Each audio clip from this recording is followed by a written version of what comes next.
The porch light flickered as Ethan stood there, heart hammering against his ribs. Victoria's hand was still on his arm, warm, steady, dangerous. Behind them, through the window, he could see his phone lighting up. Text after text. Lena's name flashing across the screen. Her mother looked at him, really looked at him, and asked the question that would crack his world wide open. Are you here because you're lost, or because you already know exactly what you want? He should have walked away right then, should have gotten in his truck and driven straight home to the safe, numb life he'd built. But he didn't move. Not one damn inch.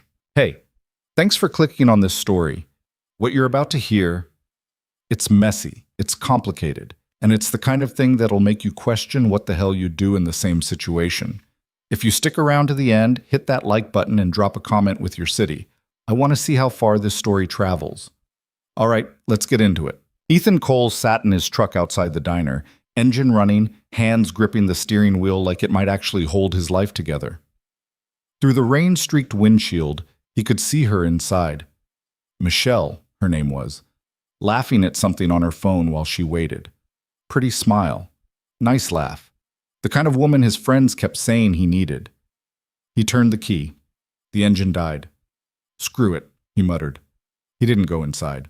Instead, he sat there in the parking lot for another 10 minutes, watching Michelle check her watch, watching her smile fade into confusion, then annoyance, then nothing at all as she finally stood up and walked out.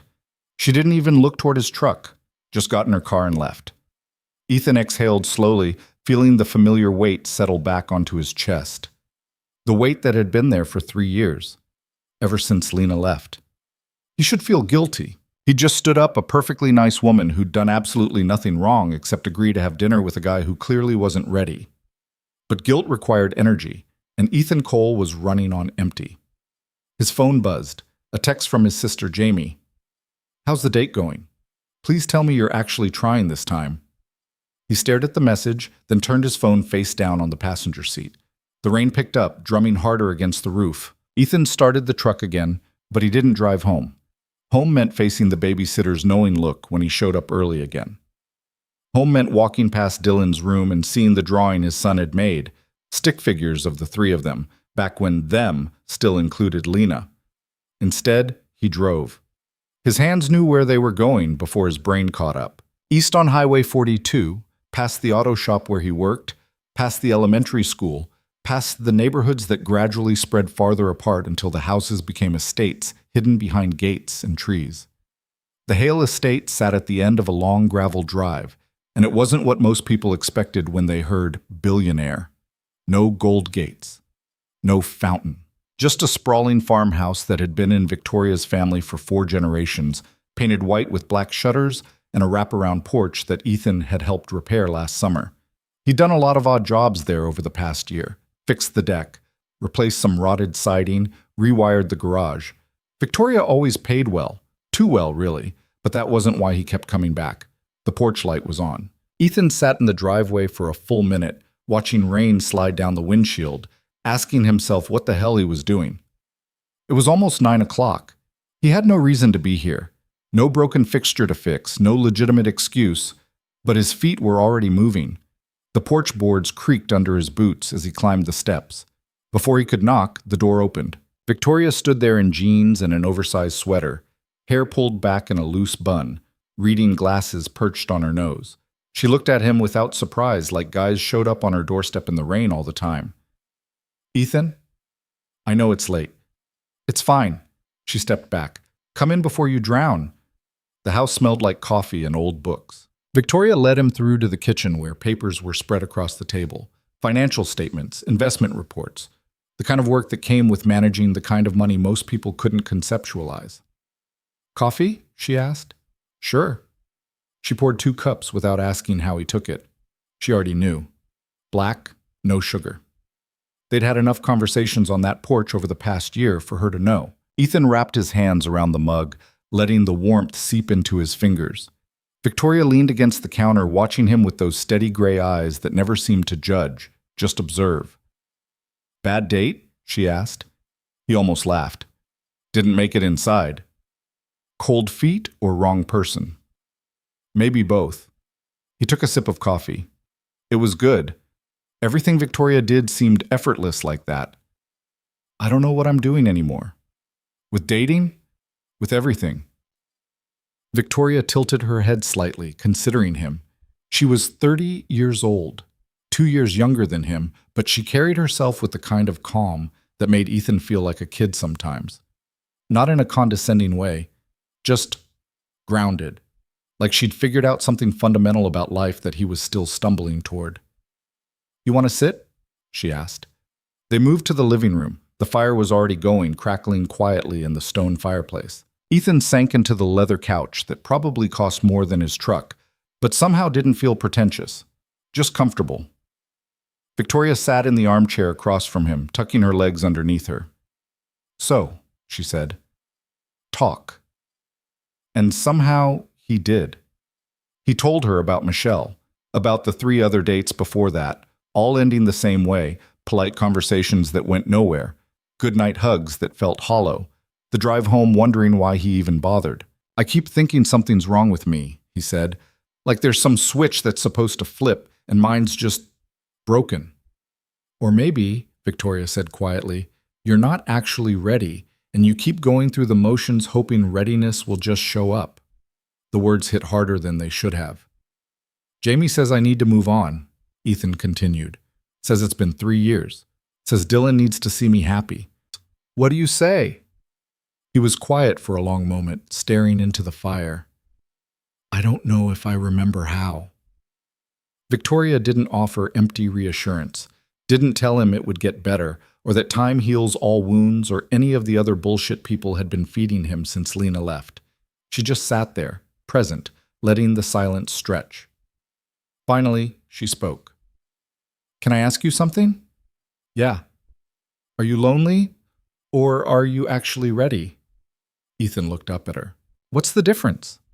Lonely makes you look for anyone to fill the space. Ready means you know what you want. She paused. You came here tonight instead of going home, instead of going on that date.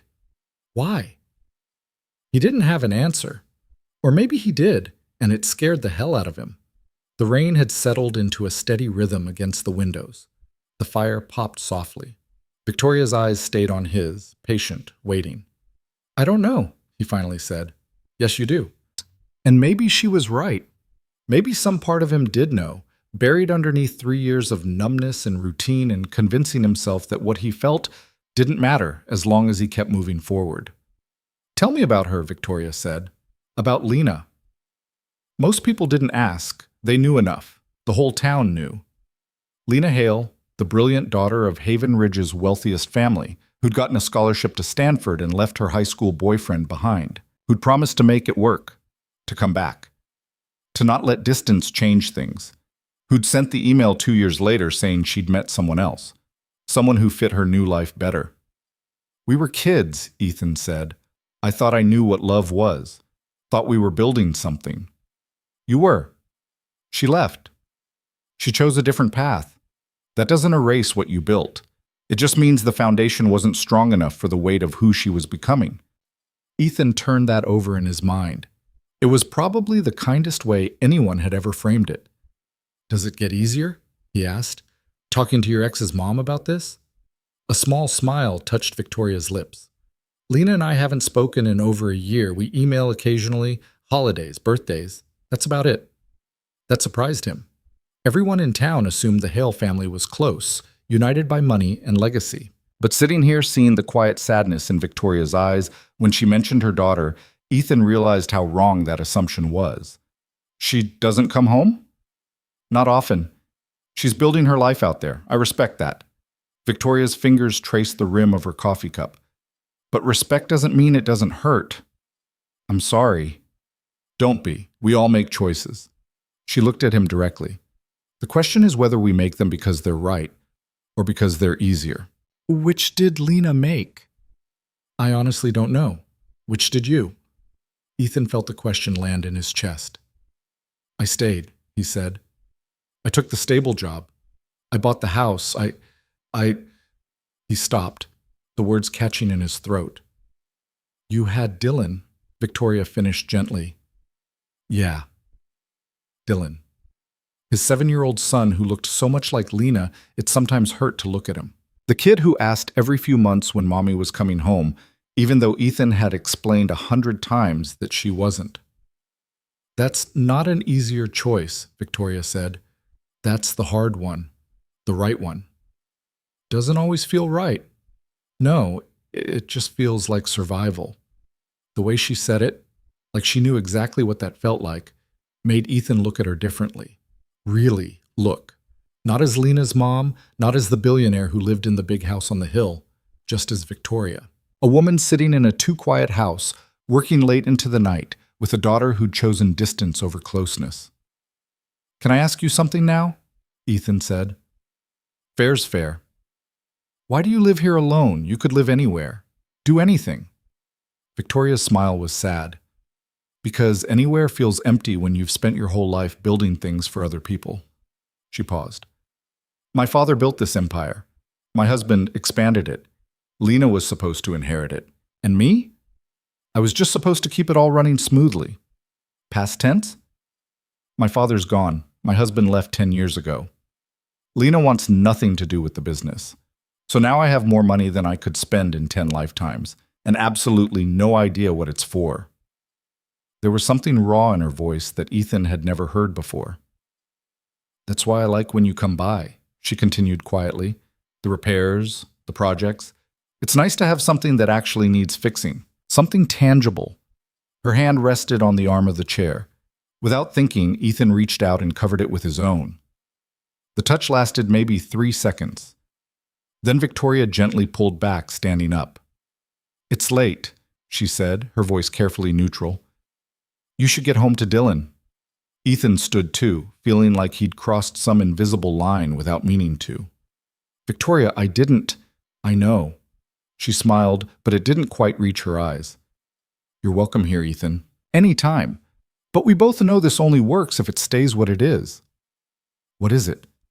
She didn't answer right away. Just walked him to the door, the silence stretching between them like a held breath. "Friendship," she finally said. "Isn't it?" Ethan looked at her standing there in the doorway, backlit by the warm glow of her home, and he wanted to agree, wanted to take the easy answer and leave things uncomplicated, but the words wouldn't come. "Yeah," he finally said. "Friendship." Victoria nodded, but something in her expression said she heard the hesitation. "Drive safe," she said.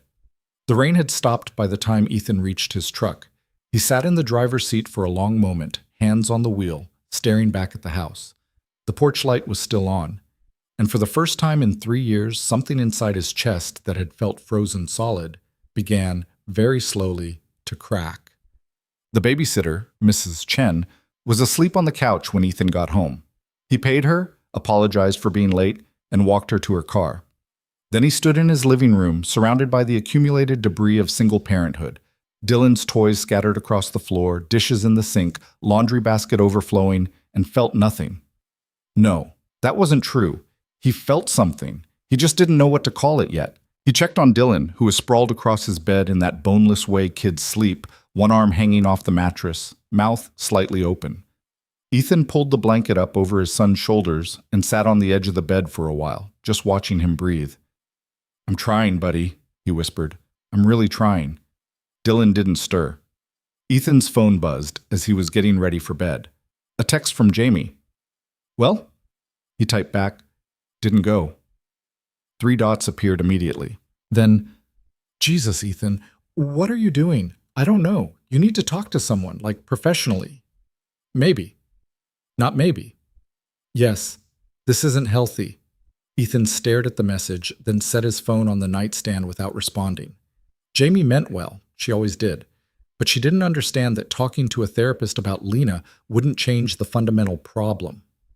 The problem wasn't that he missed Lena. The problem was that he didn't miss her enough. He lay in bed, staring at the ceiling, and let his mind drift back to Victoria's living room. The warmth of the fire, the steadiness in her voice, the way she'd looked at him when he touched her hand, not angry, not uncomfortable, just aware. Friendship, she'd called it. But friendship didn't explain why his heart had started racing when their hands touched. Didn't explain why he'd driven to her house instead of going home. Didn't explain why, even now, lying alone in his bed, all he could think about was the way she'd said his name. Ethan. Like she actually saw him. Not as Lena's ex, not as the guy who'd gotten left behind, just him. He rolled over, punched his pillow, and tried to sleep. It didn't work. But the next morning arrived with Dylan jumping on his bed at 6:47 a.m., which was somehow both too early and exactly on schedule. Dad, we're going to be late. It's Saturday, Dill. Soccer, remember? Shit, Ethan had completely forgotten about soccer. 20 minutes later, they were in the truck, Dylan chattering about his team's chances while Ethan tried to wake up enough to drive safely. The kid had inherited Lena's energy, always moving, always talking, always burning through life at a pace that left Ethan feeling exhausted just watching. But he'd also inherited her smile. And sometimes when Dylan laughed a certain way, Ethan saw the girl he'd fallen in love with at 17. The girl who'd believed the world was full of possibilities, before she'd learned that some possibilities meant leaving other things behind. The soccer field was chaos, kids running in every direction, parents clustered in lawn chairs, the smell of coffee and damp grass hanging in the cool morning air. Ethan set up his chair on the sideline and tried to look interested as a bunch of 7-year-olds kicked a ball around with no discernible strategy. Ethan! He turned to see Marcus Chen jogging over, coffee in hand. Marcus was married to the babysitter's daughter, father of one of Dylan's teammates, and the closest thing Ethan had to a friend these days. Heard you had a date last night, Marcus said, dropping into the chair next to him. How'd it go? Didn't. Ah. Marcus took a sip of coffee. Want to talk about it? Not really. Cool. Want to pretend to care about this game instead? Absolutely. They sat in comfortable silence for a while, watching the kids chase the ball like a swarm of bees. Dylan actually got a touch, which seemed like progress. You know what your problem is? Marcus said eventually. I wasn't aware we were doing this conversation. Your problem is you're still comparing everyone to her. I'm not. You are. Every woman you meet, you're measuring them against Lena. And guess what? They're all going to come up short because you're not comparing them to the real Lena. You're comparing them to the version of her you've built up in your head over 3 years. Ethan wanted to argue, but the words rang uncomfortably true. So what do I do? Stop dating for a while. Actually deal with your shit. Maybe talk to someone who isn't me or your sister. Marcus paused. Or keep showing up to dates you don't want to go on until you hate yourself enough to change. Your call. You give terrible advice. And yet, here we are. Dylan scored a goal, or maybe the other team scored on themselves. It was hard to tell. And both parents cheered obligingly. Around them, the normal chaos of suburban weekend life continued. Kids playing, parents talking, everyone going through the motions of building the life they were supposed to want. Ethan felt like a ghost watching it all from the outside. After the game, he took Dylan to the diner for pancakes. The same diner where he'd stood up Michelle last night. He half expected to see her there, but the universe wasn't quite that cruel. Dad? Dylan said through a mouthful of syrup. Yeah, bud. When is Mom coming to visit? The question landed like it always did, unexpected, even though Ethan should have learned to expect it by now. I don't know, Dill. She said maybe for my birthday. Ethan felt his jaw tighten. Lena had said a lot of maybes over the years. Very few of them had turned into actuallys. We'll see, he said, which was the coward's answer, but the only one he had. Dylan accepted this with the resilience of a kid who'd heard it before.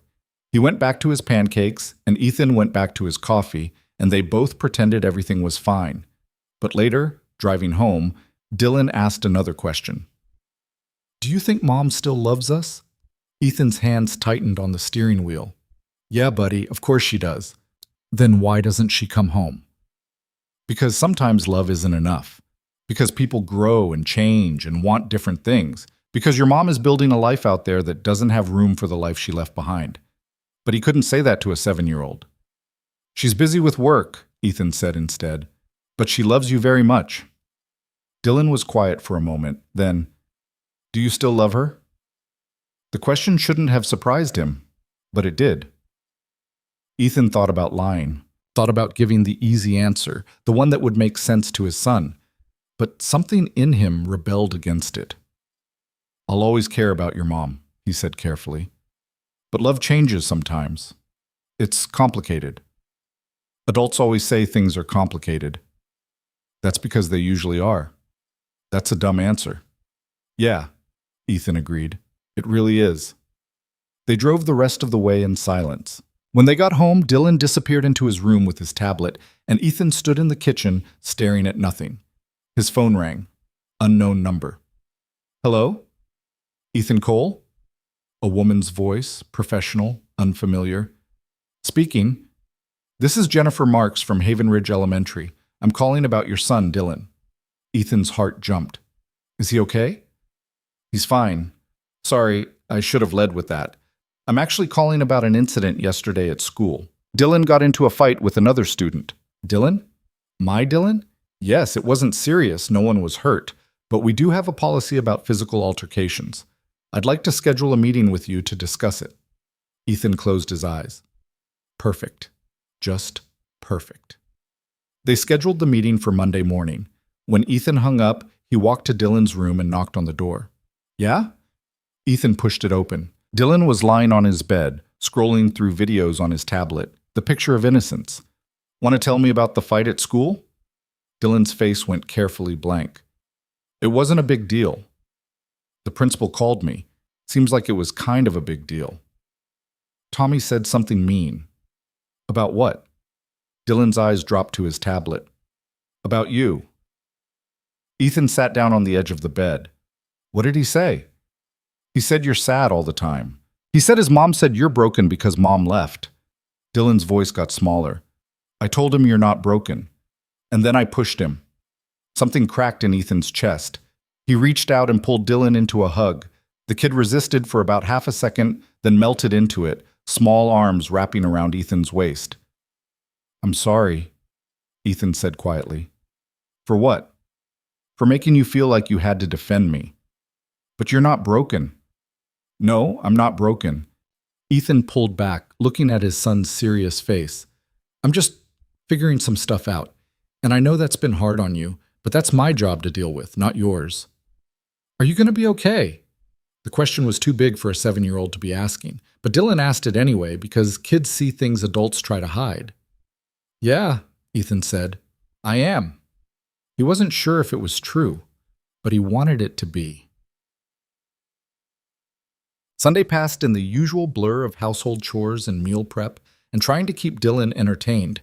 Ethan mowed the lawn, fixed the leaky faucet in the bathroom, and did 3 loads of laundry. All the normal things that filled a life without actually meaning anything. But his mind kept drifting, to Victoria's living room, to the weight of her hand under his, to the question she'd asked, "Are you lonely, or are you actually ready?" Monday morning, Ethan dropped Dylan off at school and headed to his meeting with Principal Marks. It was exactly as awkward as expected. Lots of talk about teaching conflict resolution and appropriate responses to emotional situations. Ethan nodded and agreed and promised to talk to Dylan about using his words instead of his hands. But as he walked back to his truck, all he could think about was what Dylan had said. "Tommy's mom thinks you're broken." Was that what people saw when they looked at him? A broken man going through the motions? The guy who got left behind, still licking his wounds 3 years later? The thought pissed him off more than it should have. He wasn't broken. He was just stuck. And maybe the only person who seemed to see the difference was Victoria. Without consciously deciding to, Ethan found himself driving toward the Hale estate. He told himself it was because the gutter on the east side of the house had been sagging last time he was there. Told himself he was just being responsible, checking on a repair that might need attention, but he knew that was bullshit. He pulled up the gravel drive and parked. Victoria's car was there, which meant she was home. Ethan sat for a moment, trying to decide if this was a mistake. Then he got out of the truck. She answered on the second knock, wearing jeans and a paint-stained t-shirt, hair pulled back in a messy ponytail. There was a smudge of blue on her cheek. "Ethan." She looked surprised, but not unhappy. "Everything okay?" "Yeah, The gutter looked like it might need another look." Victoria glanced toward the east side of the house, then back at him. A small smile touched her lips. The gutter? Yeah. Okay. She stepped aside. Want some coffee first? They ended up in the kitchen again. Seemed like that's where their conversations always happened. Victoria poured coffee while Ethan sat at the table, feeling like an idiot for showing up with such a transparent excuse. I'm painting the guest room, Victoria said, gesturing to her stained clothes. Probably should have hired someone, but I needed the distraction. From what? Life. She handed him a mug and leaned against the counter. How'd the meeting at school go? Ethan shouldn't have been surprised she knew about it. Small town, everyone knowing everyone's business. Fine. Dylan pushed a kid who said something mean about me. Defending his dad's honor. Can't fault him for that. Kid called me broken. Victoria's expression shifted. Are you? There was the question again. Different words, same meaning. I don't know, Ethan admitted. Some days I feel like I'm held together with duct tape and stubbornness. That's not broken. That's just being human. Is it? Victoria moved to the table and sat down across from him. When she looked at him, it was with that steady gaze that made him feel seen in a way that was both comforting and terrifying. After my husband left, she said quietly, I spent 2 years convinced I was fundamentally flawed, that there was something wrong with me that made people leave. Lena went to college and barely called. My father got sick and pushed me away. Everyone I loved seemed to be telling me I wasn't enough. But eventually, I realized they weren't leaving because of me. They were leaving because they had their own paths to follow. And my mistake was thinking I needed to be part of their journey instead of figuring out my own. Ethan turned the mug in his hands. How'd you do that? Figure out your own path? I'm still working on it, she smiled softly. But I started by stopping, by sitting in the quiet and actually feeling what I was avoiding. And you know what I found? What? That most of what I thought I wanted was actually just what I thought I was supposed to want. The perfect family, the legacy business. All of it was someone else's dream that I'd been trying to fit myself into. The words resonated in a way that made Ethan's chest ache. So, what do you want now? He asked. Victoria was quiet for a long moment, her eyes searching his face. I want something real, she said finally, something that doesn't require pretending. The air between them shifted, became heavier, more aware. Ethan knew he should change the subject, should finish his coffee and go look at that gutter and drive home, should maintain the careful boundary they'd established on Friday night. Instead, he said, Me too. Victoria's breath caught, just slightly, just enough for him to notice. They sat there in her kitchen, coffee going cold, the late morning sun streaming through the windows, and something unspoken settled between them like a third presence at the table. This was dangerous. They both knew it, but neither of them moved. Finally, Victoria stood up, breaking the moment. Let me show you the guest room, she said. You can tell me if I'm doing this paint job completely wrong. They walked upstairs together, and Ethan tried not to notice how close she was. Tried not to notice the paint in her hair, or the way her shoulder brushed his on the narrow stairs, or the fact that being in this house with her felt more like home than his actual home ever did. The guest room was half painted, one wall a soft sage green, the rest still the boring beige it had been before. What do you think? Victoria asked. I think, Ethan said slowly, you're overthinking it. It's just a guest room. Nothing's just anything. He looked at her. What's it really about? Victoria picked up a paintbrush, turning it over in her hands. Lena called last week. She's getting married. The words landed between them like a stone in still water. Oh. To someone I've never met. Someone she's known for less than a year. Victoria's voice was carefully controlled. She sent me a picture. He looks nice. Successful. Exactly the kind of person she should be with. Victoria, I'm happy for her. I am. But she told me over email. Didn't even call, just, here's a picture. We're getting married. I'll send you the details. She set the paintbrush down. And I realized I've been using this house like a museum, keeping everything the same, hoping if I just preserved it all perfectly, my family would eventually come back to it. So you're painting the guest room. I'm accepting that they're not coming back. And that maybe that's okay. She looked at him. But it's hard to let go of what you thought your life would be. Ethan understood that more than she knew. He picked up a paint roller. Want help? They spent the next 3 hours painting, not talking much, just working side by side, covering the old beige with new green, transforming the space into something different, something that belonged to now instead of before. At some point, Victoria turned on music, old rock, the kind with actual guitars, and they fell into an easy rhythm. She'd paint the edges, he'd fill in the walls. When they finished one wall, they'd step back and admire it together before moving on to the next. It was simple, uncomplicated, real. And somewhere in those 3 hours, with paint on their hands and music playing and sunlight shifting across the floor, Ethan felt something shift inside himself too. This thing between them, whatever it was, wasn't going away. And maybe he was tired of pretending it would. They finished the last wall as the afternoon light started to fade. Victoria stood back, hands on her hips, surveying their work. "Not bad," she said. "Better than not bad. It's actually good." She smiled, and Ethan noticed the paint smudge on her cheek had been joined by several more. Without thinking, he reached out to wipe one away. His thumb brushed her cheekbone. Their eyes met, and for a heartbeat, everything else fell away. Victoria didn't pull back, didn't move at all, just stood there, close enough that he could see the flecks of gold in her gray eyes, the way her breath had quickened slightly. "Ethan," she said quietly. It wasn't a question. It wasn't a rejection. It was just his name, spoken like a warning and an invitation all at once. He should step back, should laugh it off, should remember all the very good reasons why this was a terrible idea. But his hand was still on her face, and she still hadn't moved, and the only thing he could think was how long it had been since something had felt this true. A door slammed downstairs. They jumped apart like teenagers caught making out. Victoria's hand went to her chest, Ethan's to the back of his neck. "Miss Hale," a woman's voice called from below. "I brought those documents you wanted to review." "That's Margaret," Victoria said, her voice slightly breathless. "My assistant." "Right." They stared at each other for another beat, the moment thoroughly broken, but its echo still hanging between them. "I should go," Ethan said. "Probably." But neither of them moved. Finally, Victoria walked to the door. She paused in the frame, looking back at him. "Thank you," she said, "for the help." "Any time." She hesitated, like she wanted to say something else. Then she just nodded and headed downstairs, calling out a greeting to Margaret.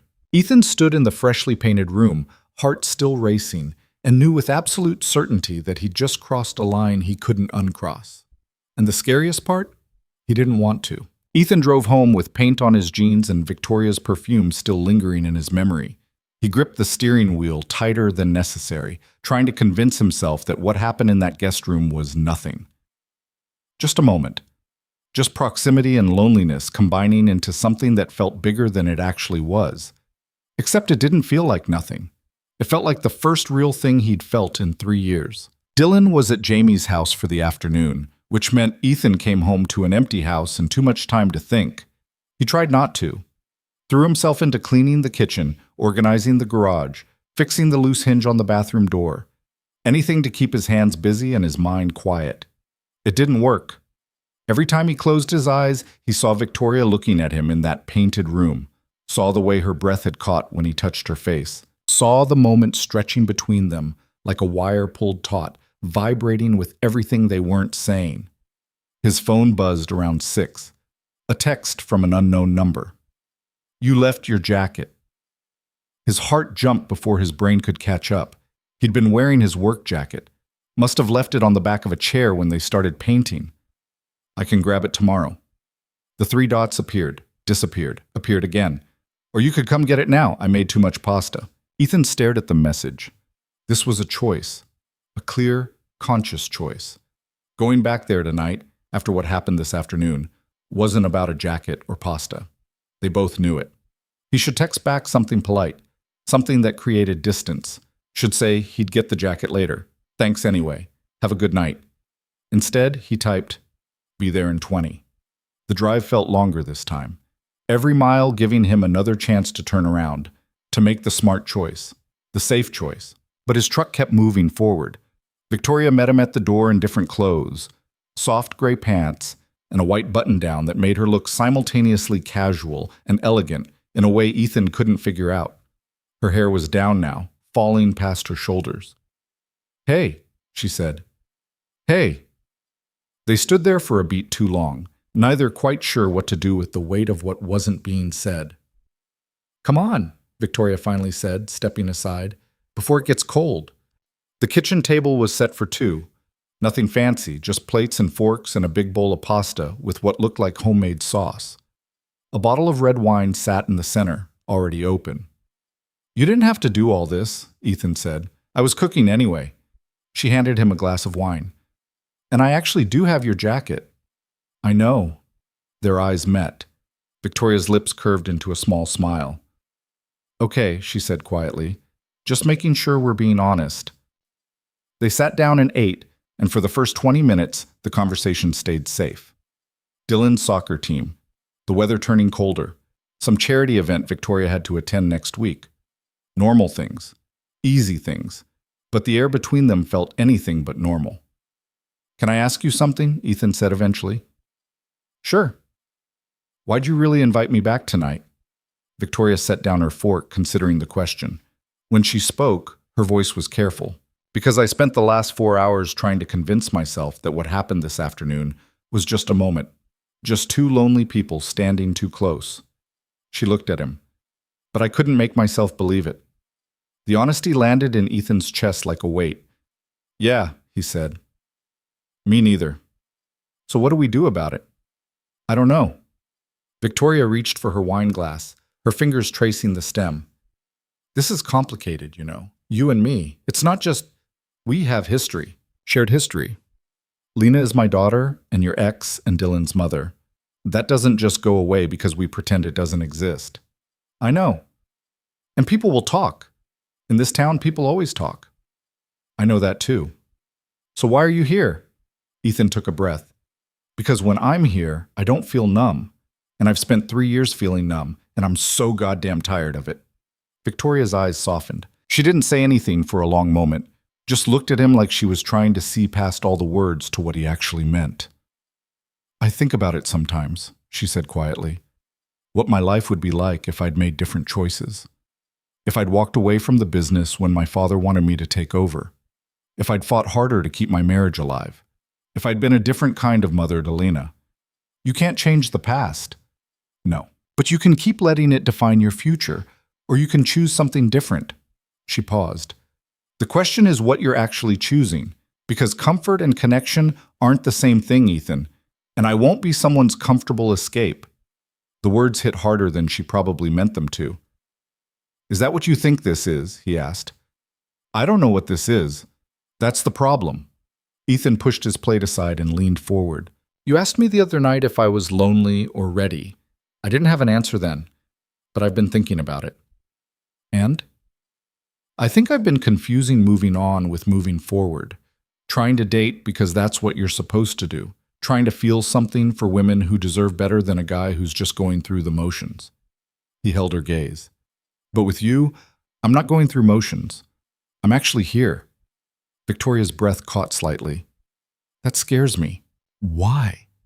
"Because I've spent 10 years building walls, getting comfortable being alone, convincing myself that peace was better than risk." She smiled sadly. "And then you show up on my porch in the rain, and I can feel those walls cracking. Would that be so bad?" "It would be terrifying." They sat in the quiet that followed, the weight of honesty settling around them.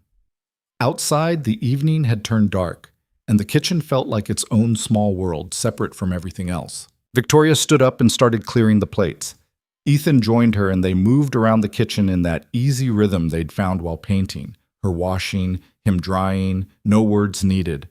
But when she handed him the last plate, their fingers touched. Neither of them pulled away. Victoria looked up at him, and something in her expression had shifted. The careful control she usually wore had slipped, and what Ethan saw underneath was want, raw and honest and scared. "We shouldn't," she said softly.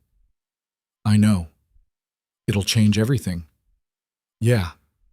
But neither of them moved. The plate was still between them, their fingers still touching, and Ethan could feel his heart hammering against his ribs. Victoria set the plate down on the counter. Her hand came up to his chest, resting there like she was testing something. like she was feeling for proof that this was real. "Tell me this isn't just because you're lonely," she said. "It's not. But tell me you're not going to wake up tomorrow and regret this." "I can't promise that." He covered her hand with his. "But I can promise I'm here because I want to be, not because I'm running from something else." Victoria searched his face for another long moment. Then, slowly, she rose up on her toes.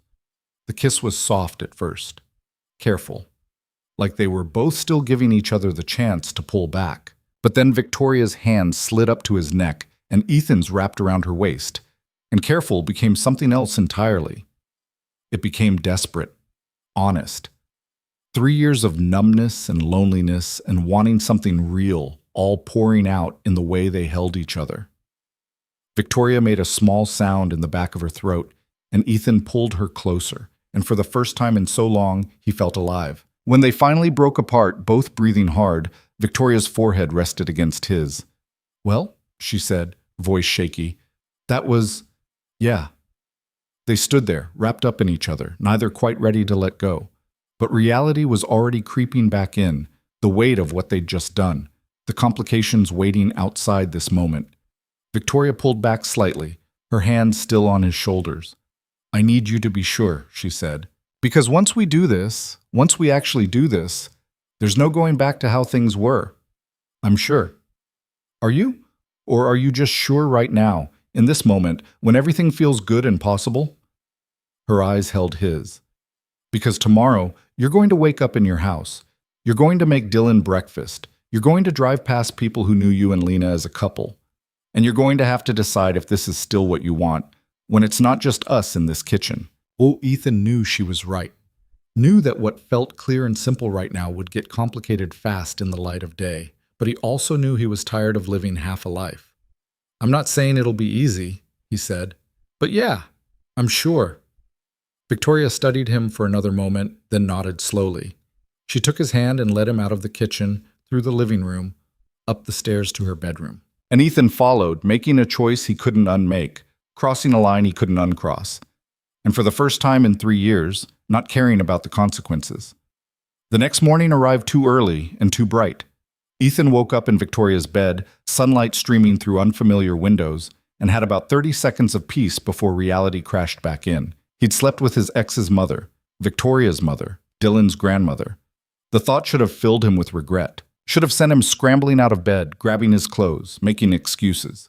But when he looked over at Victoria, still asleep, hair spread across the pillow, face peaceful in a way he'd never seen while she was awake, all he felt was certain. Complicated, yes. Messy, absolutely. But certain. Victoria's eyes opened. For a moment she just looked at him, and Ethan braced himself for the morning after panic. For her to say this was a mistake, that they needed to pretend it never happened. Instead she said, "Hi." "Hi? You're still here. Where else would I be?" A small smile touched her lips. "Most men would have run by now." "I'm not most men." "No," she agreed quietly. "You're not."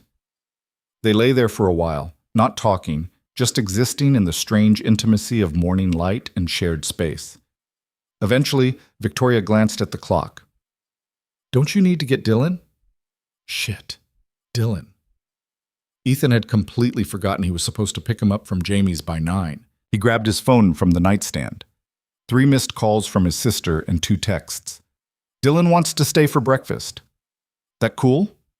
"Never mind, feeding him anyway. Come by whenever." Relief flooded through him. "I have time." Victoria propped herself up on one elbow, looking at him with an expression he couldn't quite read. "What happens now?" "What do you want to happen?" "That's not an answer." Ethan sat up, running a hand through his hair. "I don't know the right answer here, Victoria. I don't know what the protocol is for this situation." "There isn't one. That's the problem. So we make it up as we go. And when people find out? When Lena finds out? Does she need to know?" Victoria's expression shifted. "You want to hide this?"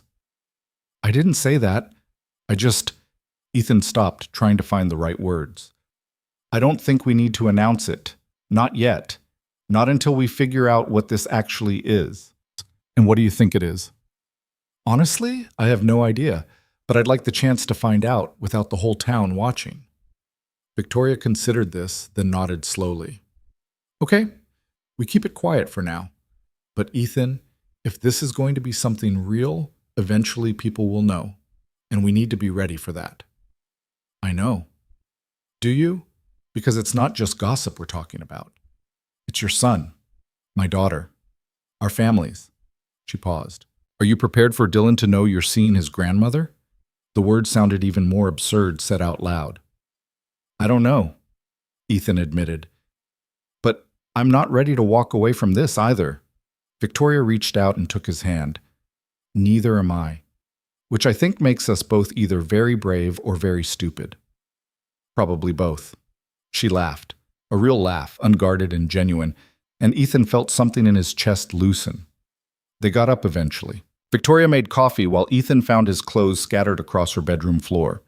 Domestic and surreal all at once. In the kitchen, they moved around each other carefully, both hyper-aware of every touch, every glance. The ease from last night had been replaced by something more tentative, like they were learning a new dance and hadn't quite found the rhythm yet. What are you doing today? Victoria asked, handing him a mug. Picking up Dylan, then probably just hanging around the house. You? I have a charity board meeting at 2, the Haven Ridge Community Foundation. Sounds thrilling. It's exactly as boring as it sounds. She smiled. But it's important. So? They sipped their coffee in comfortable silence for a moment. Then Victoria's phone buzzed on the counter. She glanced at it, and something in her expression changed. What? Ethan asked. It's Lena. The name landed between them like a dropped brick. Victoria picked up the phone, reading the message. Her jaw tightened slightly. She wants to come home for Thanksgiving with her fiancé. That's good, right? Sure. Victoria set the phone down. She'll want to see Dylan, obviously. The implication hung unspoken in the air. Lena would come home and she'd be in Haven Ridge, and whatever was happening between Ethan and Victoria would have to exist in the same space as his past with her daughter. We'll deal with it when it happens, Ethan said. Will we? What choice do we have? Victoria didn't answer, just looked down at her coffee like it might hold some solution to the impossible situation they'd created. Ethan finished his drink and set the mug in the sink. I should go. Yeah. He hesitated, then crossed to where she stood and kissed her, brief but real.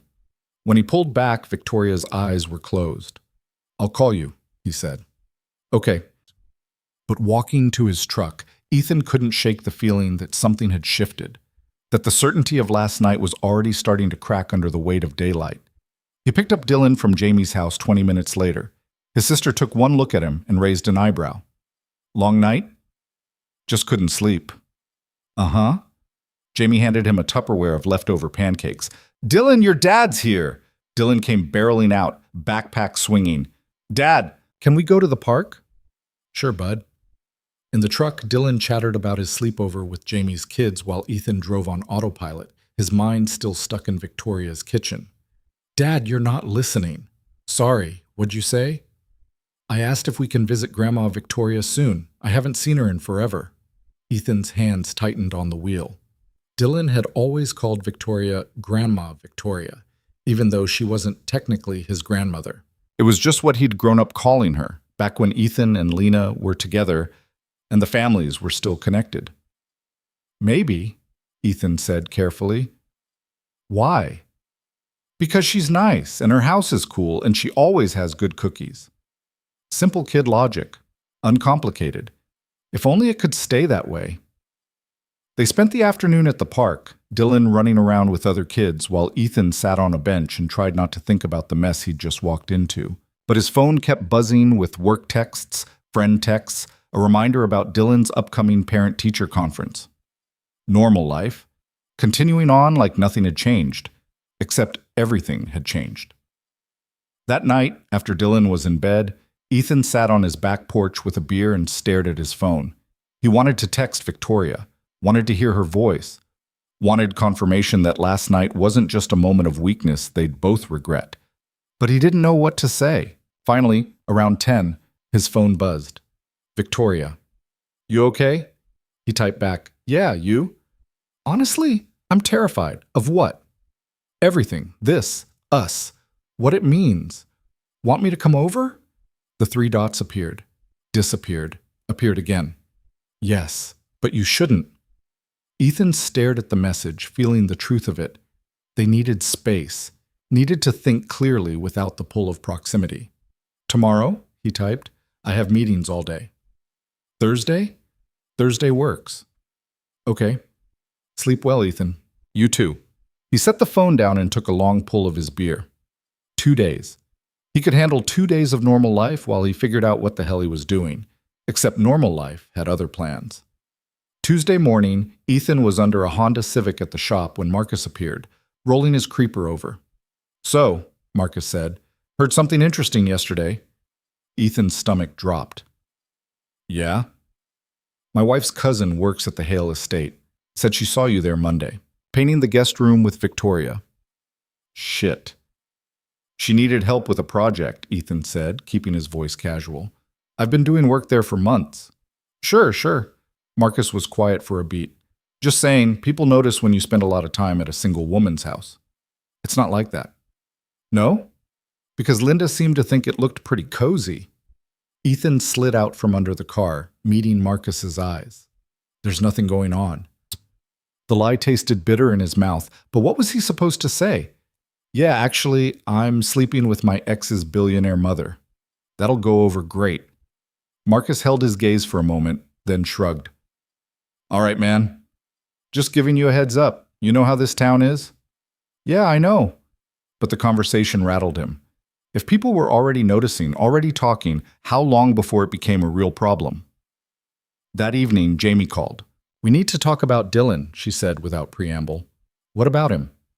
His teacher called me today, said he's been distracted lately, not turning in homework, getting into arguments.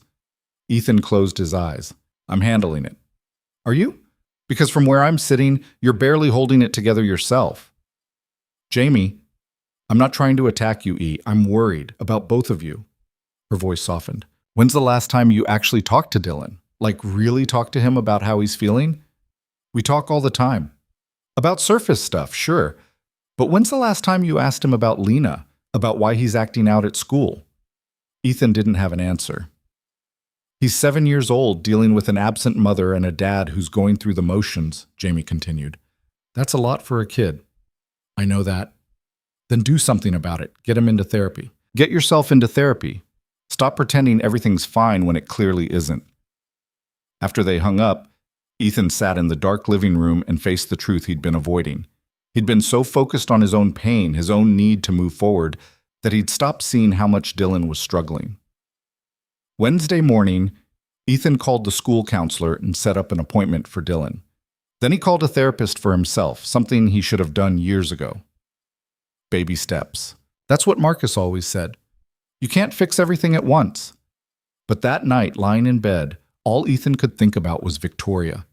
The way she'd looked at him in the morning light, the way she'd said she was terrified. He was terrified too. Because this thing between them wasn't simple, wasn't easy. And the more real it became, the more it threatened to upend every carefully constructed piece of his life. Thursday afternoon couldn't come fast enough. Ethan dropped Dylan at school and drove straight to the Hale estate. Victoria's car was in the driveway, and when she opened the door, the relief on her face mirrored what he felt. Hi, she said. Hi. They stood there for a beat, the weight of 2 days apart sitting between them. Then Victoria stepped forward and kissed him, and everything else fell away. Inside, they ended up on the couch, Victoria tucked against his side, her head on his shoulder. No words needed, just the comfort of being close. I've been thinking, she said eventually. About? About what you said. About not announcing this. She paused. I think you're right. We need time to figure out what this is before we invite everyone else's opinions. But we also can't hide forever, especially with Lena coming home. Ethan's arm tightened around her. We'll tell her, when the time is right. And when is that? I don't know. After Thanksgiving? After she meets her fiancé's family? After... He trailed off. After it's too late to back out? Maybe. Victoria was quiet for a moment. Then, my board meeting yesterday. Someone asked about you. What? Catherine Wright. She's on the foundation board. Her daughter goes to school with Dylan. Victoria shifted to look at him. She said she'd heard you were doing work at my house. Asked if we were friends. What'd you say? That you've been helpful with repairs. That I appreciate your work. She smiled sadly. Which is technically true. But not the whole truth. No. They sat with that for a while, both understanding what it meant. The rumors had already started. The questions were being asked. And every day they spent together, every moment like this, was another thread being woven into a story they couldn't control. Do you regret it? Ethan asked quietly. Any of this? Victoria turned to face him fully, her hand coming up to cup his cheek. No, she said firmly. I regret a lot of things in my life, but this? You. No. Even though it's complicated? Especially because it's complicated. Because complicated means it matters. She kissed him softly. Easy doesn't mean right, Ethan. And right doesn't mean simple. He pulled her closer, and they stayed like that as the afternoon light faded, both knowing that the peace of this moment was borrowed time. Because outside this house, the world was already starting to notice. And sooner or later, they'd have to face it. The next 2 weeks passed in a strange rhythm of stolen moments and careful distance.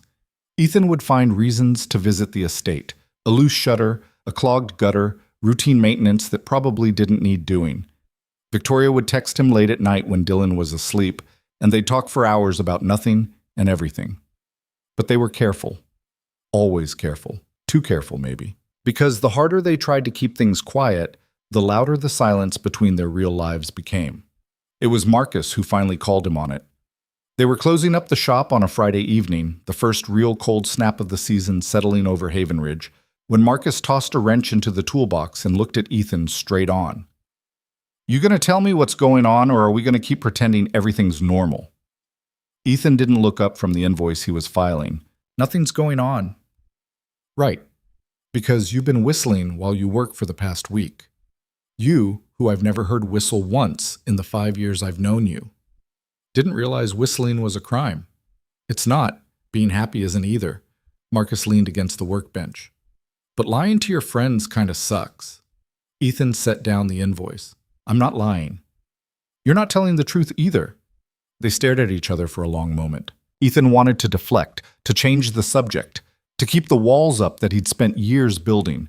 But something in Marcus's expression, genuine concern, not judgment, made the walls crack. It's complicated, Ethan said finally. Most good things are. This is different. How? Ethan ran a hand through his hair, searching for words that wouldn't sound insane. You ever feel like you're standing at the edge of something that could either be the best decision you've ever made or completely destroy your life? Yeah, that's called being human. Marcus crossed his arms. Is it Victoria? The question landed like a punch. Ethan's head snapped up. What? Come on, man, I'm not blind. You've been spending half your free time at her place. You get this look on your face when someone mentions her name. Marcus paused. And Linda saw you leaving there at 8 in the morning last week. Shit. Ethan's mind raced, looking for a plausible explanation, a believable excuse. But he was tired of lying, tired of pretending. Yeah, he said quietly. It's Victoria. Marcus was quiet for a long beat, not shocked exactly, just processing. Okay, he finally said. That's it? Just okay. What do you want me to say? That it's weird? It is. That people are going to talk? They will. That you're playing with fire? Marcus shrugged. But I've watched you sleepwalk through the last 3 years. And if she's the thing that wakes you up, then who am I to judge? Something in Ethan's chest loosened. You're the first person I've told. I'm honored. Also, you should probably tell Jamie before she hears it from someone else. Yeah, I know. They finished closing up in silence, but it was a different kind of silence than before, the kind that felt like relief instead of burden. Walking to his truck, Ethan's phone buzzed. Victoria. Free tonight? Dylan's at Jamie's. Why? Come over. I'll cook. You always cook. Fine. I'll order takeout and pretend I cooked. Ethan smiled despite himself. Be there in an hour. When he arrived, Victoria met him at the door with Thai food containers and a bottle of wine that probably cost more than his monthly grocery budget. They ate on the floor in front of the fireplace, both too restless to sit at the table like civilized adults. I told Marcus, Ethan said, halfway through his pad thai. Victoria's fork paused. How'd that go? Better than expected. He already knew. People are noticing. Yeah. They ate in silence for a moment. Then Victoria set down her container and turned to face him. Ethan, we need to talk about Thanksgiving. He'd been dreading this conversation. Okay. Lena arrives Wednesday. She's staying through Sunday. Victoria's voice was measured, controlled. She wants to have dinner here Thursday with her fiancé. And she asked if you and Dylan would come. Ethan's stomach dropped. She what? She said it would be nice for Dylan to meet James, her fiancé, and she wants to see you both. Does she know? About us? No, she still thinks you're just the handyman who helps out sometimes. Victoria's jaw tightened, which means we have the choice to make. What choice? We tell her before she gets here, or we wait and risk her finding out from someone else, or... Victoria paused. Or we end this before it gets more complicated. The last option hung in the air like smoke. Ethan felt his chest tighten. Is that what you want? He asked quietly. No, but I'm trying to be realistic. Victoria's eyes met his. This isn't just about us anymore. It's about Dylan, about Lena, about families and histories and all the things that don't just disappear because we want them to. So we tell her. And say what? Hi, honey. Welcome home, by the way. I'm sleeping with your ex-boyfriend. When you put it like that, there's no good way to put it, Ethan. That's the point. Victoria stood up, pacing to the fireplace. She's my daughter. You're her first love. This will hurt her, no matter how we frame it. She's engaged to someone else. That doesn't mean she won't feel betrayed.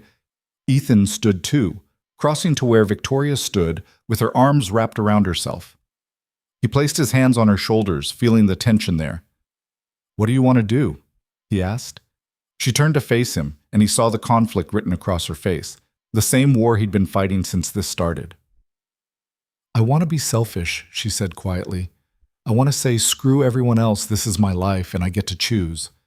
But I'm a mother, and mothers don't get to be selfish. That's not fair. No, but it's true. They stood there, inches apart, the weight of impossible choices pressing down on both of them. Finally, Victoria spoke again. We tell her after Thanksgiving. We give her the holiday with her fiancé, let Dylan have time with his mother, and then we sit down and tell her the truth. You're sure? No, but it's the closest thing to right I can think of. Ethan pulled her into his arms, and Victoria let herself be held, her head against his chest. Outside, the wind picked up, rattling the windows. Winter coming early. What if she hates us? Victoria whispered. Then she hates us. But at least we'll be honest. Sometimes I wonder if honest is worth it. It has to be. They stayed like that for a long time, holding on to each other like it might be the last time. Because maybe it would be. Maybe Thanksgiving would blow everything apart, and this fragile thing they'd built would shatter under the weight of family and history and all the very good reasons why they should never have started this in the first place. But for now, they had this moment. And Ethan was learning that sometimes moments were all you got. The week before Thanksgiving passed too quickly.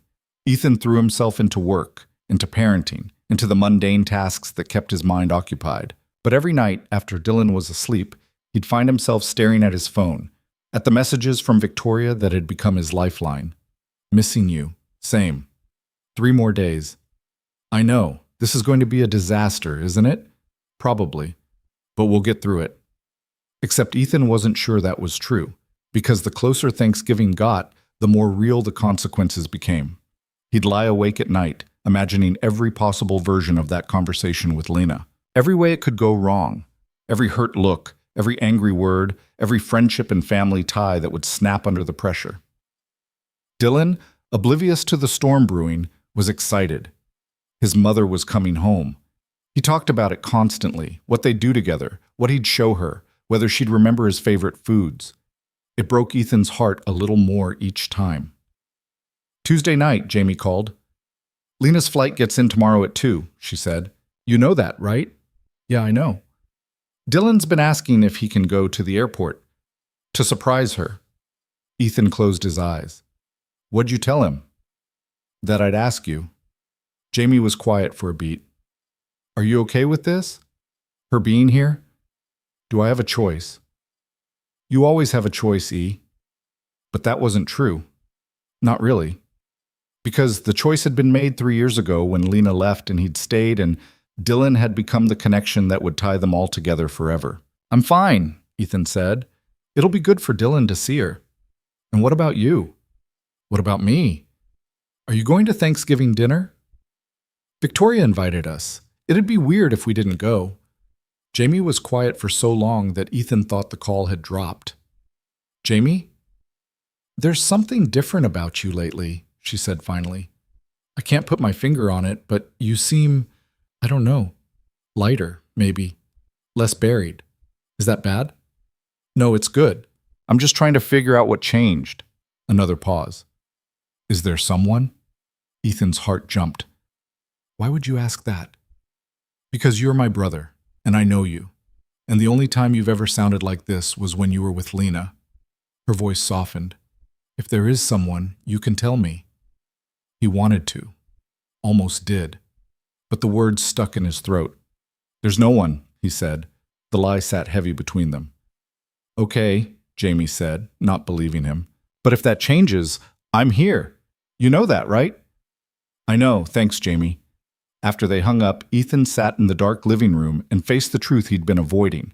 In less than 48 hours, Lena would be here. In his town. At Victoria's house. And he'd have to sit across from her at Thanksgiving dinner and pretend that nothing had changed. Except everything had changed.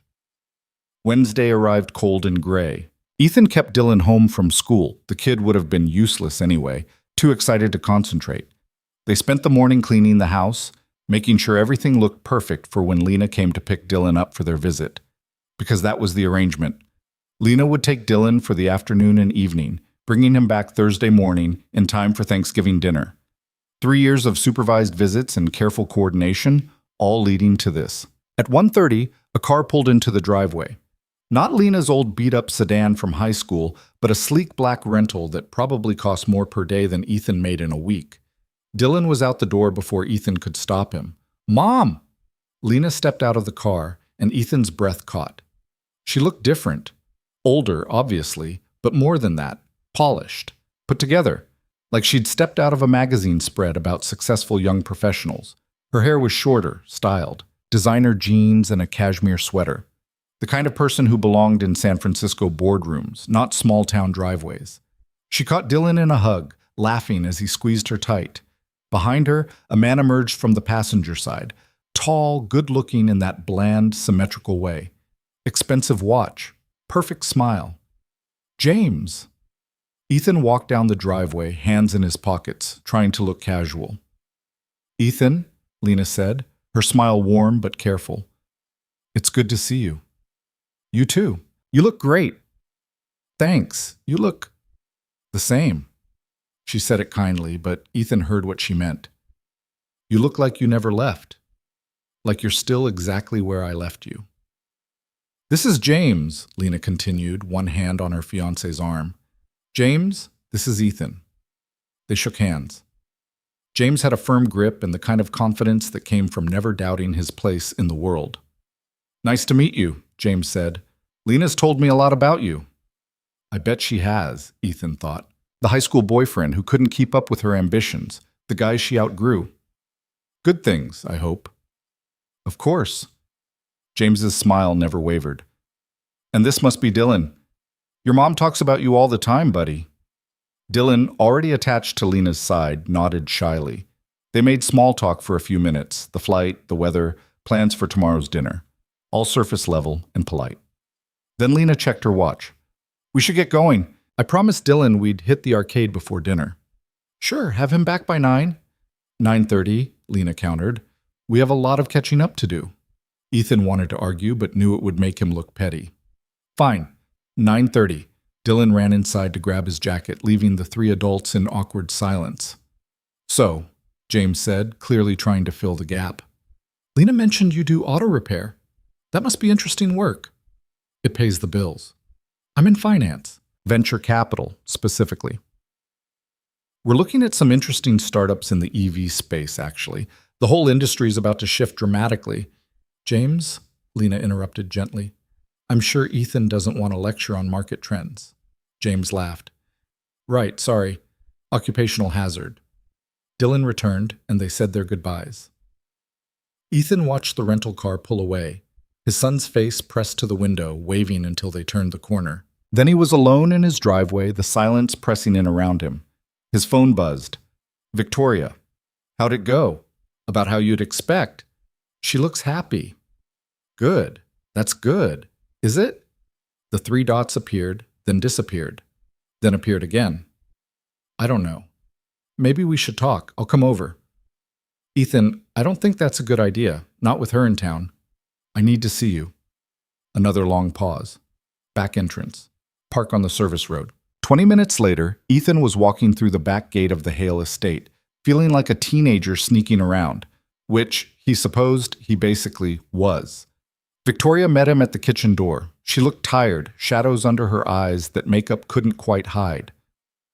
She called me this morning, Victoria said without preamble. Wanted to know if you were seeing anyone. Ethan's stomach dropped. What'd you say? That I didn't know, that you kept to yourself. Victoria wrapped her arms around herself. She said she hopes you're happy, that you deserve to move on. How generous of her. Don't. Don't what? Be bitter. It's not a good look. Ethan felt the anger flash through him, hot and unexpected. I'm not bitter. I'm just tired of everyone acting like I'm the one who needs fixing, like I'm some charity case that needs permission to live my life. That's not what I meant, isn't it? You just said we shouldn't see each other while she's here, like we're doing something wrong, like we need to hide. We are hiding, Ethan. That's the whole problem. They stared at each other, all the tension of the past week finally boiling over. Maybe this was a mistake, Victoria said quietly. The words hit like a slap. You don't mean that. Don't I? Look at us, sneaking around, lying to everyone, waiting for the right moment that's never going to come. Her voice cracked. This isn't sustainable. So what? We just end it? Pretend nothing happened? Maybe that would be easier. Easier isn't the same as right. You're the one who taught me that. Victoria's eyes glistened with unshed tears. I know, but right now, easy sounds pretty good. Ethan crossed to her, taking her face in his hands. Hey, look at me. She did, reluctantly. I'm not walking away from this, he said firmly. I'm not walking away from you. Not because it got hard. Not because people might talk. Not because your daughter is in town for a few days. But no. Listen, I've spent 3 years being careful, being safe, doing what everyone else thought I should do. And you know what? It made me miserable. He held her gaze. But this? You? This is the first thing I've chosen for myself in years, and I'm not giving it up. A tear slipped down Victoria's cheek. She's going to hate me. Maybe. For a while, but she'll get over it. Because she moved on, Victoria. She built a whole new life. She doesn't get to dictate yours. She's my daughter. And you're allowed to have a life that doesn't revolve around her. Victoria leaned into him, and Ethan wrapped his arms around her, feeling her shake with silent tears. They stood like that for a long time, holding each other against the storm that was coming. Finally, Victoria pulled back, wiping her eyes. Okay, she said. Okay? We do this. We tell her. After Thanksgiving. She took a shaky breath. But we do it right. Together.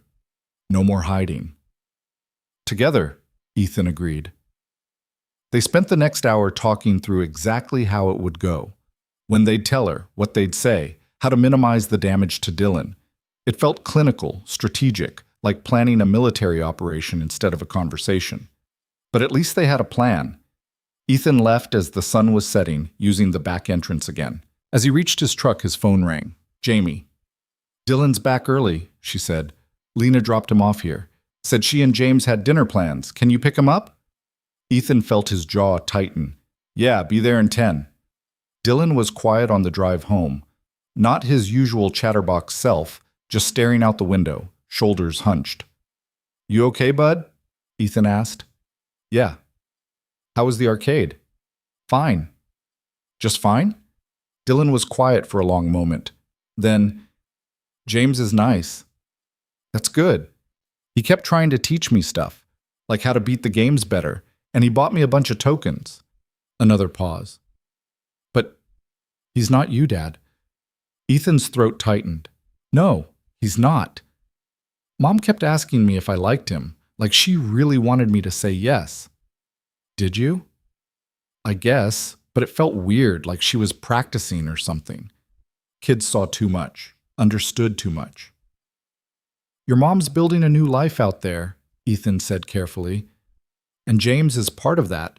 It's okay if it takes time to get used to. Do you like him? Honest question. Deserved an honest answer. I don't really know him, Ethan said. But if he makes your mom happy, then that's good. Even though she left us? The question hung in the air, heavy with hurt. Yeah, Ethan said quietly. Even though. They pulled into the driveway. Dylan unbuckled but didn't move to get out. Dad. Yeah? Are you happy? Second time in a month his son had asked him that question. This time Ethan didn't have to think about the answer. Yeah, Dill, I think I am. Dylan nodded, satisfied with something Ethan couldn't name. Then he grabbed his backpack and headed inside. That night, lying in bed, Ethan's phone lit up with a text from Lena. Thanks for being cool about everything. I know this is weird. He stared at the message for a long time before responding. It's fine. Dylan had a good time. Good. He seems different, more grown up. 3 years will do that. The 3 dots appeared, then, I'm sorry I haven't been around more. Work is just, it's a lot. I know, but I'm trying to do better. James and I talked about it. After we're married, I want Dylan to visit more, maybe even spend summers with us. Ethan's chest tightened. Summers. In San Francisco, with Lena and James and their new perfect life. We can talk about it. Thanks. I mean it, E. You've been a really good dad, better than I deserve. You're his mom. You don't have to earn that. Maybe. But you've done all the hard parts. I see that. Ethan didn't know what to say to that. Didn't know if it was an apology or an acknowledgement or just guilt talking. Get some sleep. Tomorrow's going to be a long day. Yeah. See you at Mom's. He set the phone down and stared at the ceiling. Tomorrow. Thanksgiving at Victoria's house. Sitting across from Lena and James and pretending that everything was normal. That his heart didn't race every time Victoria walked into a room. That he wasn't counting down the hours until he could tell the truth. Sleep didn't come easy that night. And when it did, his dreams were full of conversations that went wrong in every possible way.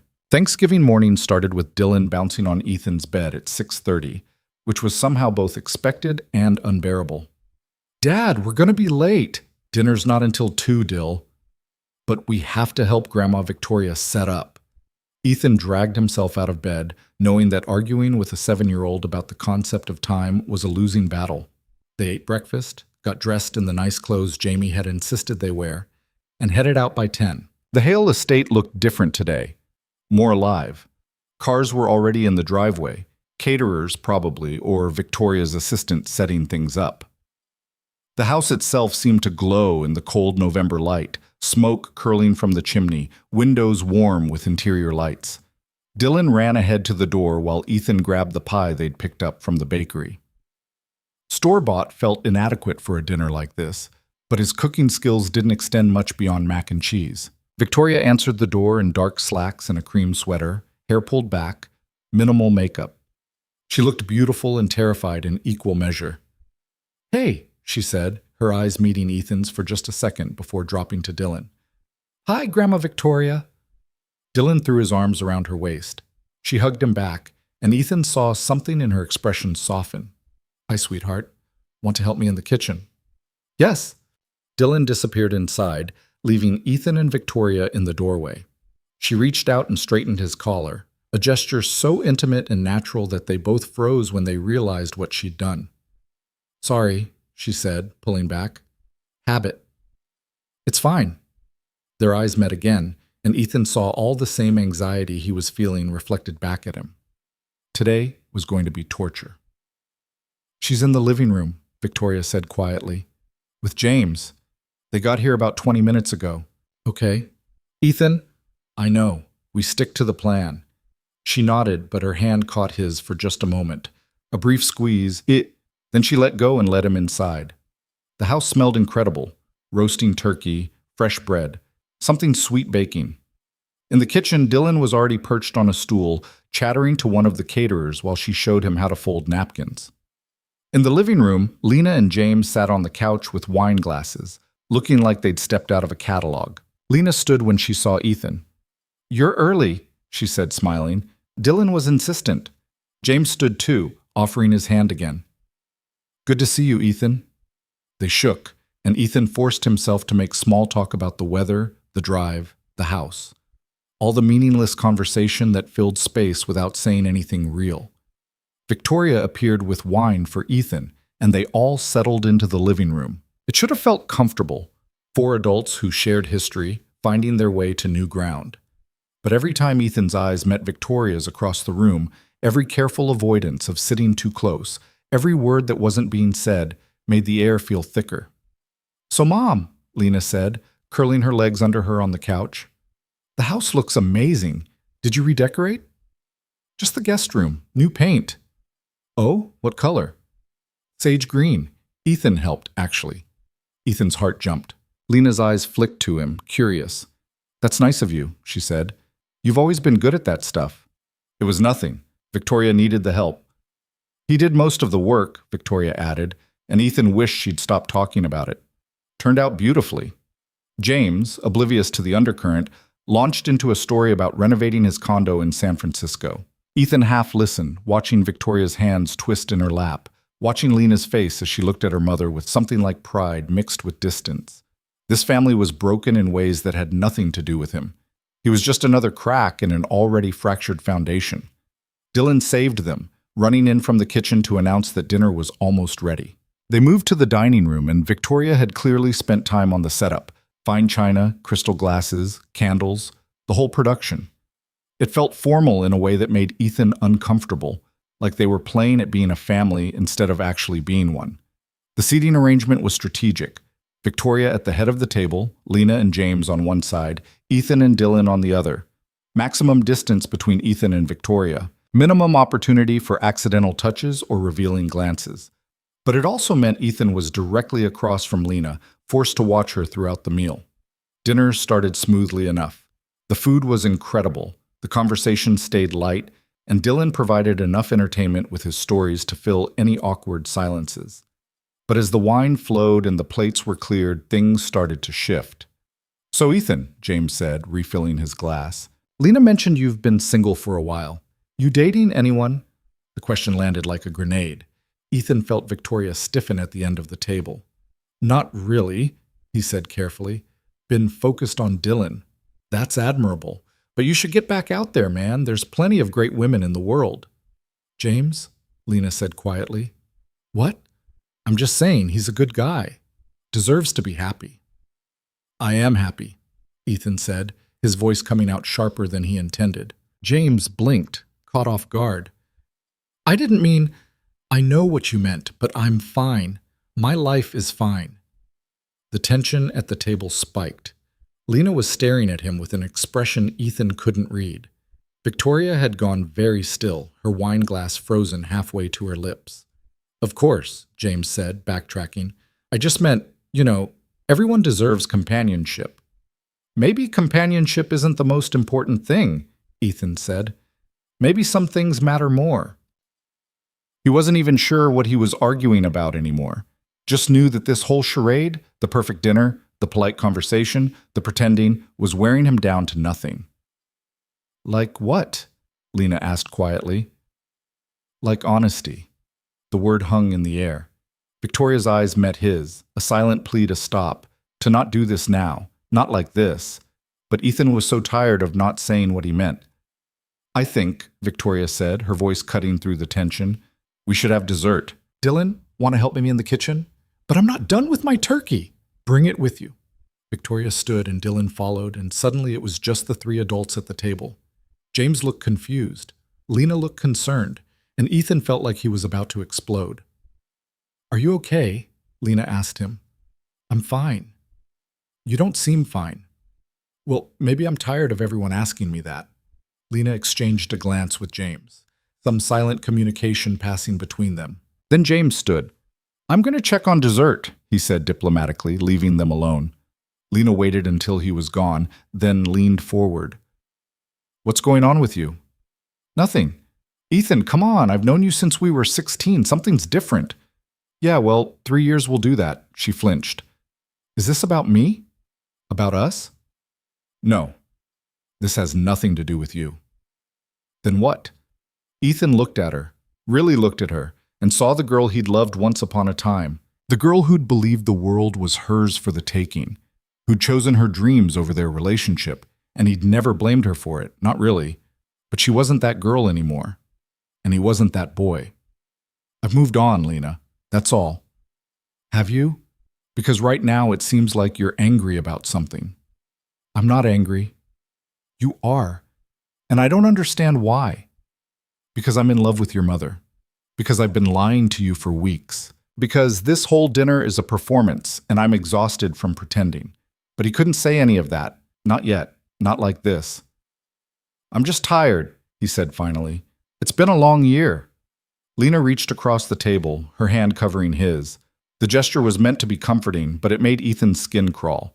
Not because he had feelings for her, he didn't, not anymore, but because it felt like a violation of what he had with Victoria. He pulled his hand back carefully. Lena's eyes narrowed.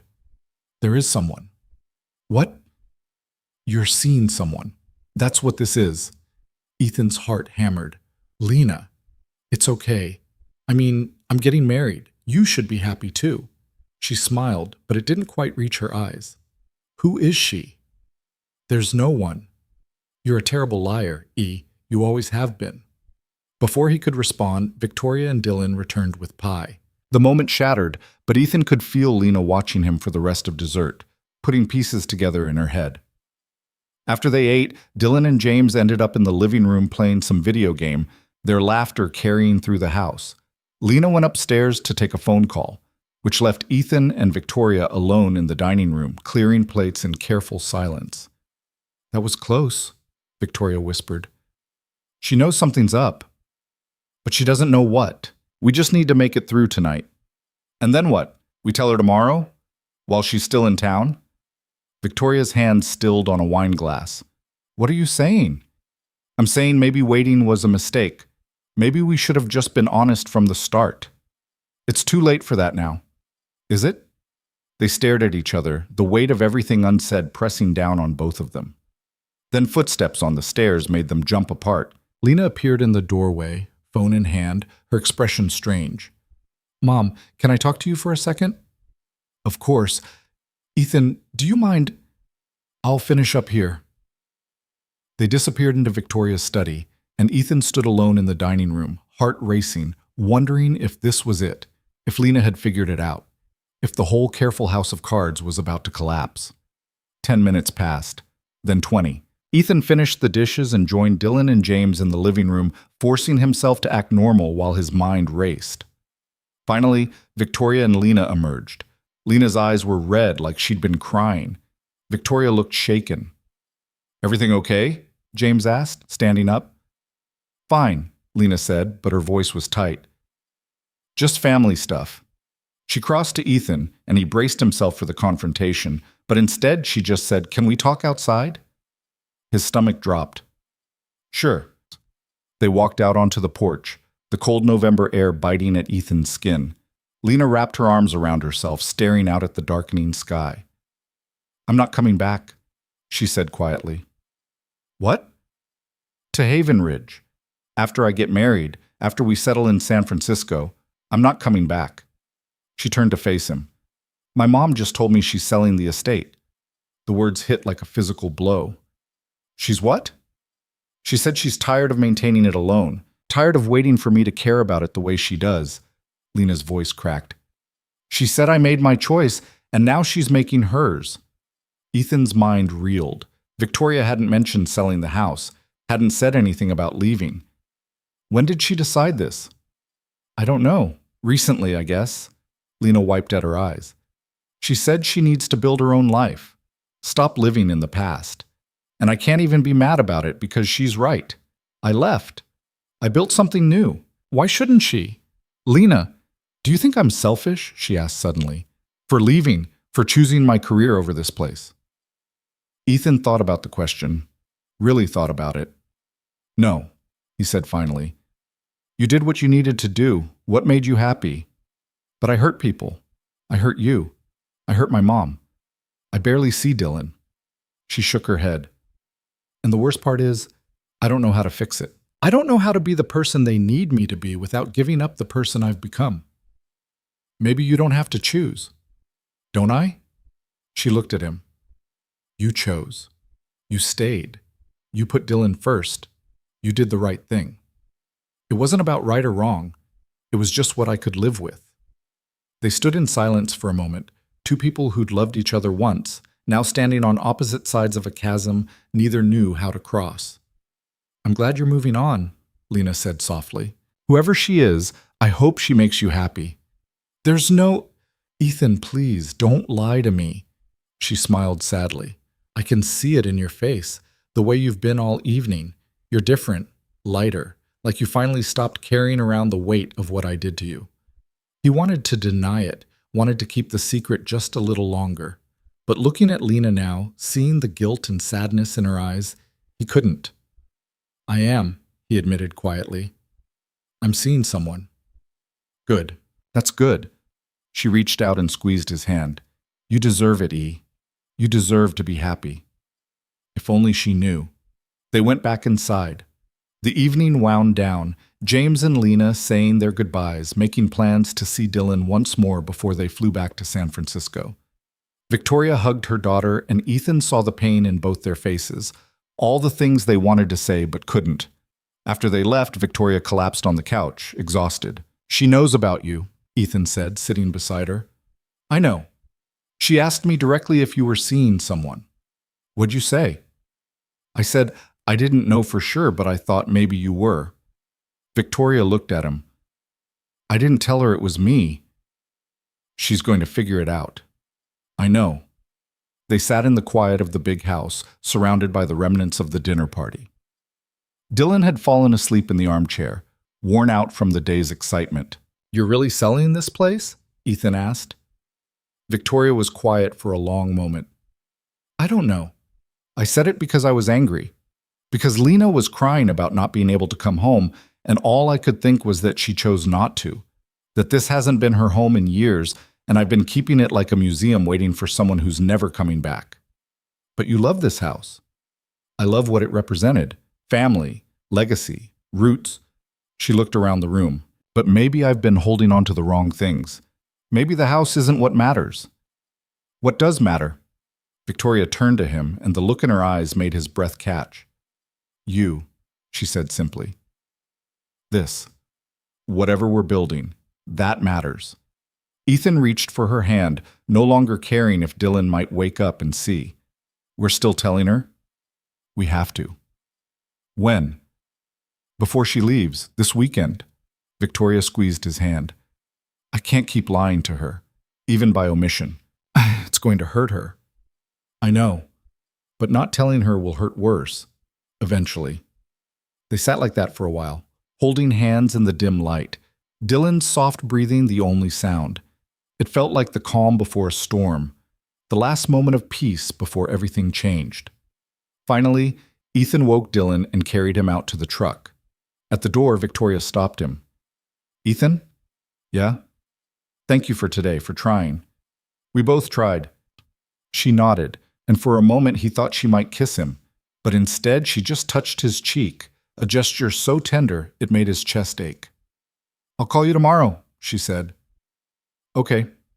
Driving home through the dark streets, Dylan drowsy in the passenger seat, Ethan felt the weight of what was coming. In less than 48 hours, they'd tell Lena the truth. And everything, the careful balance, the stolen moments, the fragile peace, would shatter. But as he glanced at his phone and saw Victoria's message, just 3 words, thank you, tonight, he knew it would be worth it. Because whatever happened next, at least it would be honest. At least it would be real. The next day, Friday, passed in agonizing slowness. Ethan kept waiting for the call from Victoria saying it was time, but the call didn't come. Instead, he got a text from Lena. Can we meet, just us? Before I leave. His heart sank. Sure. When? Tomorrow morning? Coffee at Rosie's? Okay. 9 a.m.? See you then? Ethan stared at the message, dread pooling in his stomach. This was it. Somehow Lena had figured it out, and she wanted to hear it from him before confronting Victoria. He called Victoria immediately. She wants to meet me tomorrow, he said without preamble. Lena? Yeah, coffee. Just the two of us. He paused. I think she knows. Victoria was quiet for so long he thought the call had dropped. Victoria? We should tell her together, like we planned. I don't think we have that option anymore. Then what do you want to do? Ethan closed his eyes. I want to stop running. I want to walk into that coffee shop and tell her the truth. Without me there? You can come if you want, but I think this is something I need to do. Ethan, I'm not ashamed of us, Victoria. I'm not going to sit there and apologize for being happy. Not anymore. She was quiet again. Then, okay, but I'm telling her too. After you meet. I'm not letting you take this alone. Deal. That night, Ethan barely slept. He rehearsed 100 different versions of the conversation, tried to find the words that would make Lena understand, that would minimize the hurt, but there were no right words. No way to soften this blow. Saturday morning arrived gray and drizzling. Ethan dropped Dylan at Jamie's, deflecting her questions about why he looked like death, and headed to Rosie's diner. Lena was already there, sitting in a back booth with 2 coffees. She looked tired, older than her years in the harsh fluorescent light. Hey, she said as he slid in across from her. Hey. They sat in awkward silence for a moment, then Lena pushed one of the coffees toward him. Black, no sugar, some things don't change. Thanks. She wrapped her hands around her own mug, staring into it like it held answers. I've been thinking about our conversation, she said finally, about you seeing someone. Lena, let me finish. She looked up at him. I'm happy for you, I really am, but there's something you need to know. Ethan's heart raced. What? When I was talking to my mom yesterday, she was different, defensive, like she was protecting something. Lena's eyes searched his face. And you were different too. Both of you, all night. And I kept trying to figure out what it was. Lena, I can explain. Oh, it's her, isn't it? The words came out flat. Not a question, a statement. You're seeing my mother. The truth sat between them like a live wire. Ethan could have denied it, could have lied one more time, but he was done lying. Yes, he said quietly. Lena's face went pale. She set down her coffee with shaking hands. How long? A few weeks, not long. A few weeks. She laughed, a sharp, bitter sound. My mother. You're sleeping with my mother. It's not like that. What is it like, Ethan? Please explain it to me. Because from where I'm sitting, it looks like you're fucking my mom. Her voice had risen, and other diners were starting to glance over. Ethan felt his face burn. Keep your voice down. Don't tell me what to do. But she lowered her voice to a harsh whisper. How could you? How could both of you? Lena, you left. You moved on. You're getting married. That doesn't give you the right to... She stopped, pressing her hands to her face. Oh my God. Dylan. Does Dylan know? No. We were going to tell you first. We were going to... When? After I left? After you'd been sneaking around behind my back for months? It hasn't been months, and we weren't trying to hurt you. But you did. Her eyes were bright with tears. You both did. You and my mom, the 2 people I trusted most in the world, and you. She couldn't finish the sentence. Ethan felt his own throat tighten. I'm sorry. I know this is complicated. Complicated? That's what you're going with? Lena shook her head. You know what the worst part is? I can't even be completely mad. Because you're right. I did leave. I did choose my life over this town, over you, over everything. So who am I to tell you how to live your life now? Lena? But she's my mother, Ethan. My mother. And you were mine first. I was never yours. Not really. We were kids who thought we knew what forever meant. The words came out harsher than he intended. Lena flinched like he'd slapped her. Is that what you tell yourself? She asked quietly. That what we had didn't matter? No, it mattered, but it ended. And I've spent 3 years trying to figure out who I am without you, and I finally did. He leaned forward. I'm not going to apologize for that. Even if it means being with my mother? Even then. They stared at each other across the table, years of history and hurt and unfinished business sitting between them. Finally, Lena stood up. I need to go. Lena, wait. No, I can't. I can't do this right now. She grabbed her coat. Tell my mom I'll call her. Or don't. I don't care. Lena. But she was already walking away, leaving Ethan alone in the booth with 2 cold cups of coffee and the wreckage of everything he'd been trying to protect. He sat there for a long time, feeling the eyes of other diners on him, hearing the whispers starting. By tomorrow, the whole town would know. Finally, he paid and left. In his truck, he called Victoria. She knows, he said when she answered. I know. She just called me. Victoria's voice was thick with tears. She said some things. About us. About me being a terrible mother. Victoria, she's right. What kind of mother does this? The kind who deserves to be happy too. At what cost? Victoria's voice broke.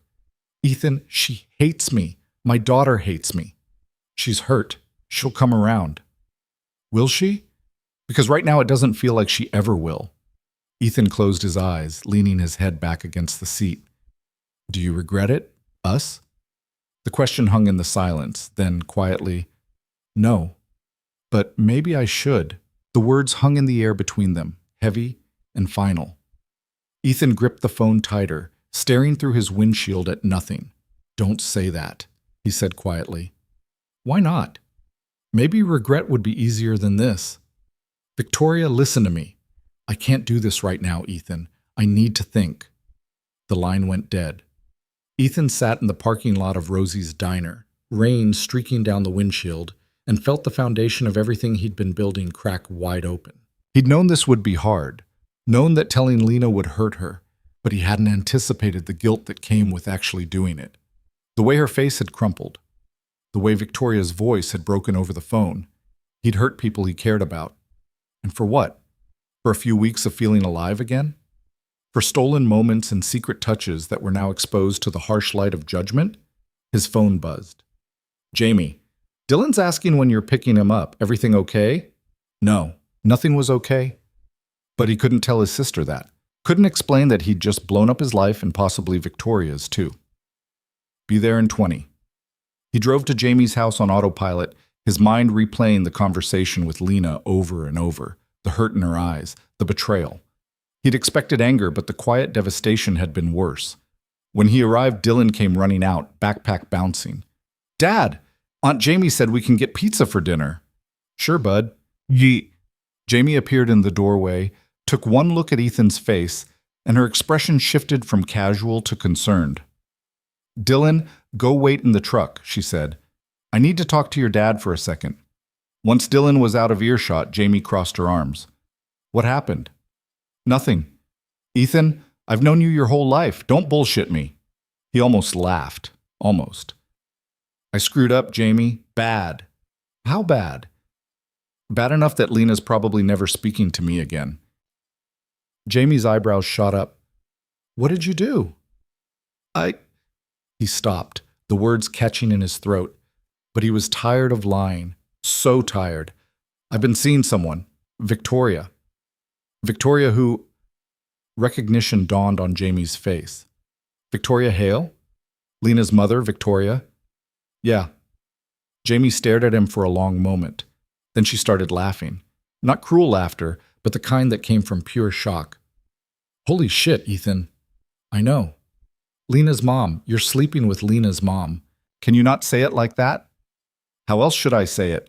But Jamie's laughter faded as she studied his face. You really care about her. It wasn't a question. Yeah, I do. And Lena found out? This morning. It went about as well as you'd expect. Jamie blew out a breath. Okay. Well, you've really stepped in it this time. Thanks. Super helpful. What do you want me to say? That it's fine? That you didn't just complicate your life in the most spectacular way possible? She shook her head. But I also can't say I'm surprised. What does that mean? It means I've seen the way you've been the past few weeks. Different. Like you finally stopped sleepwalking through your life. She put her hand on his arm. Is she worth it? The question cut straight to the heart of everything. Was Victoria worth the pain he'd caused? Worth the damage to his relationship with Lena? Worth the gossip that was probably already spreading through Haven Ridge like wildfire? Yes, he said, and meant it. Jamie nodded slowly. Then you fight for it. You don't run. You don't hide. You stand there and take whatever comes, and you fight for what matters. Even if it costs me everything else? Especially then. Because what's the alternative? Spending the rest of your life wondering what if? She squeezed his arm. You've already lost enough, E. Don't lose this too. Ethan pulled his sister into a hug, grateful for her in a way he couldn't put into words. When he pulled back, she was smiling. Now go get your kid some pizza, and maybe call Victoria, because something tells me she needs to hear that you're not giving up. Ethan tried calling Victoria 3 times that afternoon. Each time it went to voicemail. He texted. No response. By the time Dylan was in bed that night, the silence had become its own kind of torture. He drove to the estate around 10, knowing it was probably a bad idea, but unable to stop himself. The house was dark, except for one light on the second floor, Victoria's bedroom. He knocked. No answer. Knocked again, louder. Finally, the door opened. Victoria stood there in sweatpants and an old t-shirt, eyes red from crying, hair a mess. She looked at him without saying anything. I called, Ethan said. I know. Can I come in? She hesitated, then stepped aside. The house felt different now, colder, like all the warmth had been sucked out of it. They walked to the kitchen in silence, and Victoria poured herself a glass of wine without offering him one. Lena left this afternoon, she said, staring into her glass. Didn't even say goodbye in person. Just texted that she and James were catching an earlier flight. Victoria, she said I chose you over her, that I betrayed her for a man who was never going to stay anyway. Victoria's voice cracked. She said I'd lost her father, and now I'd lost her too, and it was my own fault. Ethan felt like he'd been punched in the gut. She was angry. She didn't mean... She meant every word. Victoria looked at him, and the pain in her eyes was devastating. And maybe she's right. Maybe I am selfish. Maybe I should have thought about her before we... Don't do this. Do what? Pretend this was a mistake. Pretend we didn't both choose this. But at what cost, Ethan? She set down her wine glass hard enough that it cracked against the counter. My daughter hates me. The whole town is going to know by tomorrow. And for what? For a few weeks of feeling something other than lonely? Is that really what you think this is? I don't know what this is anymore. Ethan closed the distance between them, taking her face in his hands. She tried to pull away, but he held on. Look at me, he said firmly. Look at me and tell me this was just about not being lonely. Tell me you don't feel what I feel. Ethan, tell me. Victoria's eyes filled with tears. I can't. Then don't push me away because you're scared. Don't give up on this because it got hard. It's not just hard, it's impossible. You and me, we're not supposed to... Why? Because of Lena? Because of what people will think? He shook his head. I've spent 3 years living my life based on what other people thought I should do, and it made me miserable. I'm not doing that anymore. Even if it means losing everything? I already lost everything once. I survived it. But this? He gestured between them. This is the first thing that's felt real in years, and I'm not walking away from it. Not without a fight. Victoria closed her eyes, tears streaming down her face. I don't know how to do this. Neither do I, but we figure it out. Together. She leaned her forehead against his chest, and Ethan wrapped his arms around her, feeling her shake with silent sobs. They stood like that for a long time, holding each other in the quiet kitchen, both knowing that the hard part was just beginning. Finally, Victoria pulled back, wiping her eyes. She might never forgive me, she whispered. Maybe not, but that's her choice, just like this is ours. And if she tries to keep Dylan from me? The question hit like a sledgehammer. Ethan hadn't even considered that possibility. Lena using Dylan as leverage. weaponizing his relationship with Victoria against them both. "We'll deal with it," he said, with more confidence than he felt. Victoria searched his face, looking for doubt, for hesitation. But Ethan held her gaze steady and certain. "Okay," she said finally. "Okay." The weekend passed in tense quiet. Ethan waited for the fallout, the phone calls from judgmental acquaintances, the whispers at the grocery store, the inevitable confrontation with people who thought they had a right to an opinion about his life. But the storm didn't break the way he expected. Instead, it started with Marcus showing up at his door Sunday afternoon with a six-pack of beer and a knowing look. "Heard you caused some excitement at Rosie's yesterday," Marcus said, pushing past Ethan into the house. "News travels fast. Small town, you know how it is." Marcus handed him a beer. "So, Victoria Hale. Really? Really?" Marcus took a long drink, considering. Bold choice. "Wasn't really a choice, just kind of happened." "That's not how it works, and you know it. You chose this. The question is whether you're prepared for what comes next." Ethan thought about Victoria's tear-stained face, about Lena's anger, about the careful life he'd built that was now completely exposed. "Honestly, I have no idea what comes next." "Well, whatever it is, you're going to need friends." Marcus clinked his beer against Ethan's. "And I'm still here. For whatever that's worth." It was worth more than Marcus probably knew. Monday morning brought the real test. Ethan dropped Dylan off at school and immediately felt the eyes on him. Parents who'd always been friendly suddenly found reasons to look away. Conversation stopped when he approached. One mother actually pulled her kid away when Dylan ran over to play. It stung. But Ethan kept his head up and walked back to his truck, refusing to give them the satisfaction of seeing him flinch. At the shop, it was better. The guys he worked with didn't care who he was sleeping with as long as he showed up on time and did his job. But he caught the knowing looks, the smirks, the whispered conversations that stopped when he entered a room. By Tuesday, the gossip had reached a fever pitch. Catherine Wright, the same woman who'd asked Victoria about Ethan at the foundation board meeting, apparently decided to make it her personal mission to comment on the situation. She posted something vague on social media about inappropriate relationships and respecting family boundaries, and half the town jumped in with their opinions. Victoria called him that evening, her voice tight. "Have you seen the Facebook posts?" "No, and I'm not going to." "People are saying terrible things about both of us. They're saying I'm predatory, that you're using me for money, that we're both—" Her voice broke. "I can't do this, Ethan. I can't have everyone in town talking about me like this." "Then don't read it. Block them. Delete your account, whatever you need to do." "It's not that simple." "It is exactly that simple. Other people's opinions don't get to dictate our lives." "But they do. That's the reality. This is a small town and people talk and it affects everything. My business relationships, your custody of Dylan, our ability to just exist without judgment." "Victoria." He cut her off, his voice firm. "Are you happy? When you're with me, are you happy?" The question hung in the air. "Yes," she finally whispered. "Then that's all that matters. The rest is just noise." Easy for you to say. You don't have a board of directors questioning your judgment. You don't have business partners asking if you're having a midlife crisis. Ethan felt frustration rising. "So what do you want to do? End it? Go back to being miserable but respectable?" "I don't know. I need time to think." "How much time?" "I don't know that either." They hung up with nothing resolved, and Ethan felt the first real tendrils of doubt creeping in. Maybe this was too hard. Maybe the cost was too high. Maybe Jamie had been wrong, and some things weren't worth fighting for.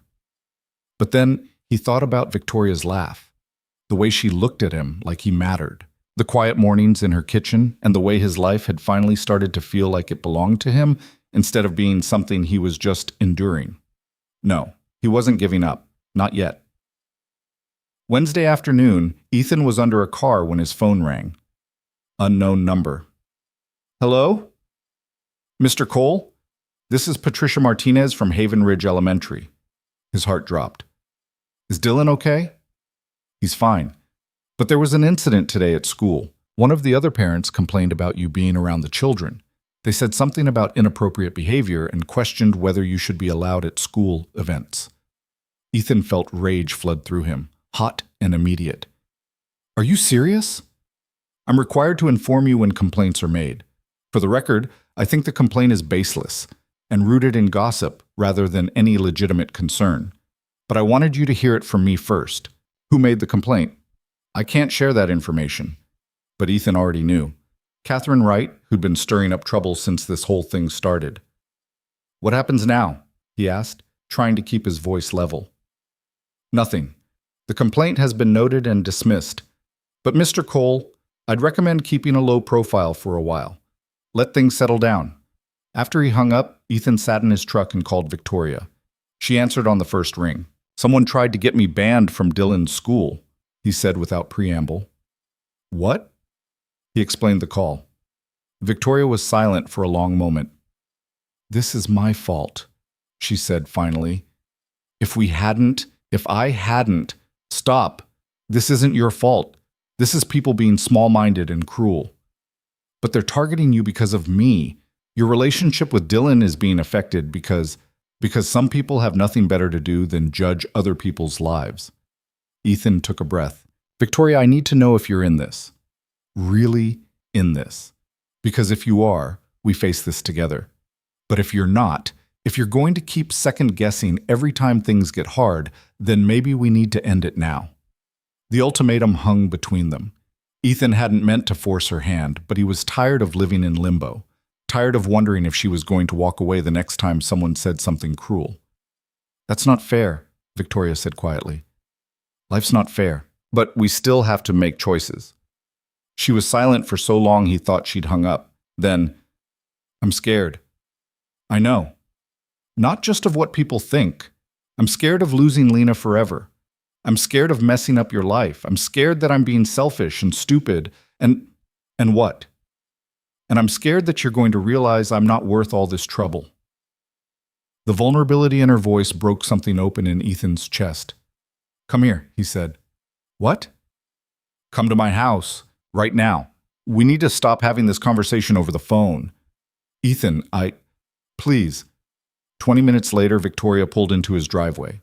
Ethan met her at the door, and the moment he saw her face, exhausted, scared, trying so hard to hold it together, he pulled her inside and kissed her.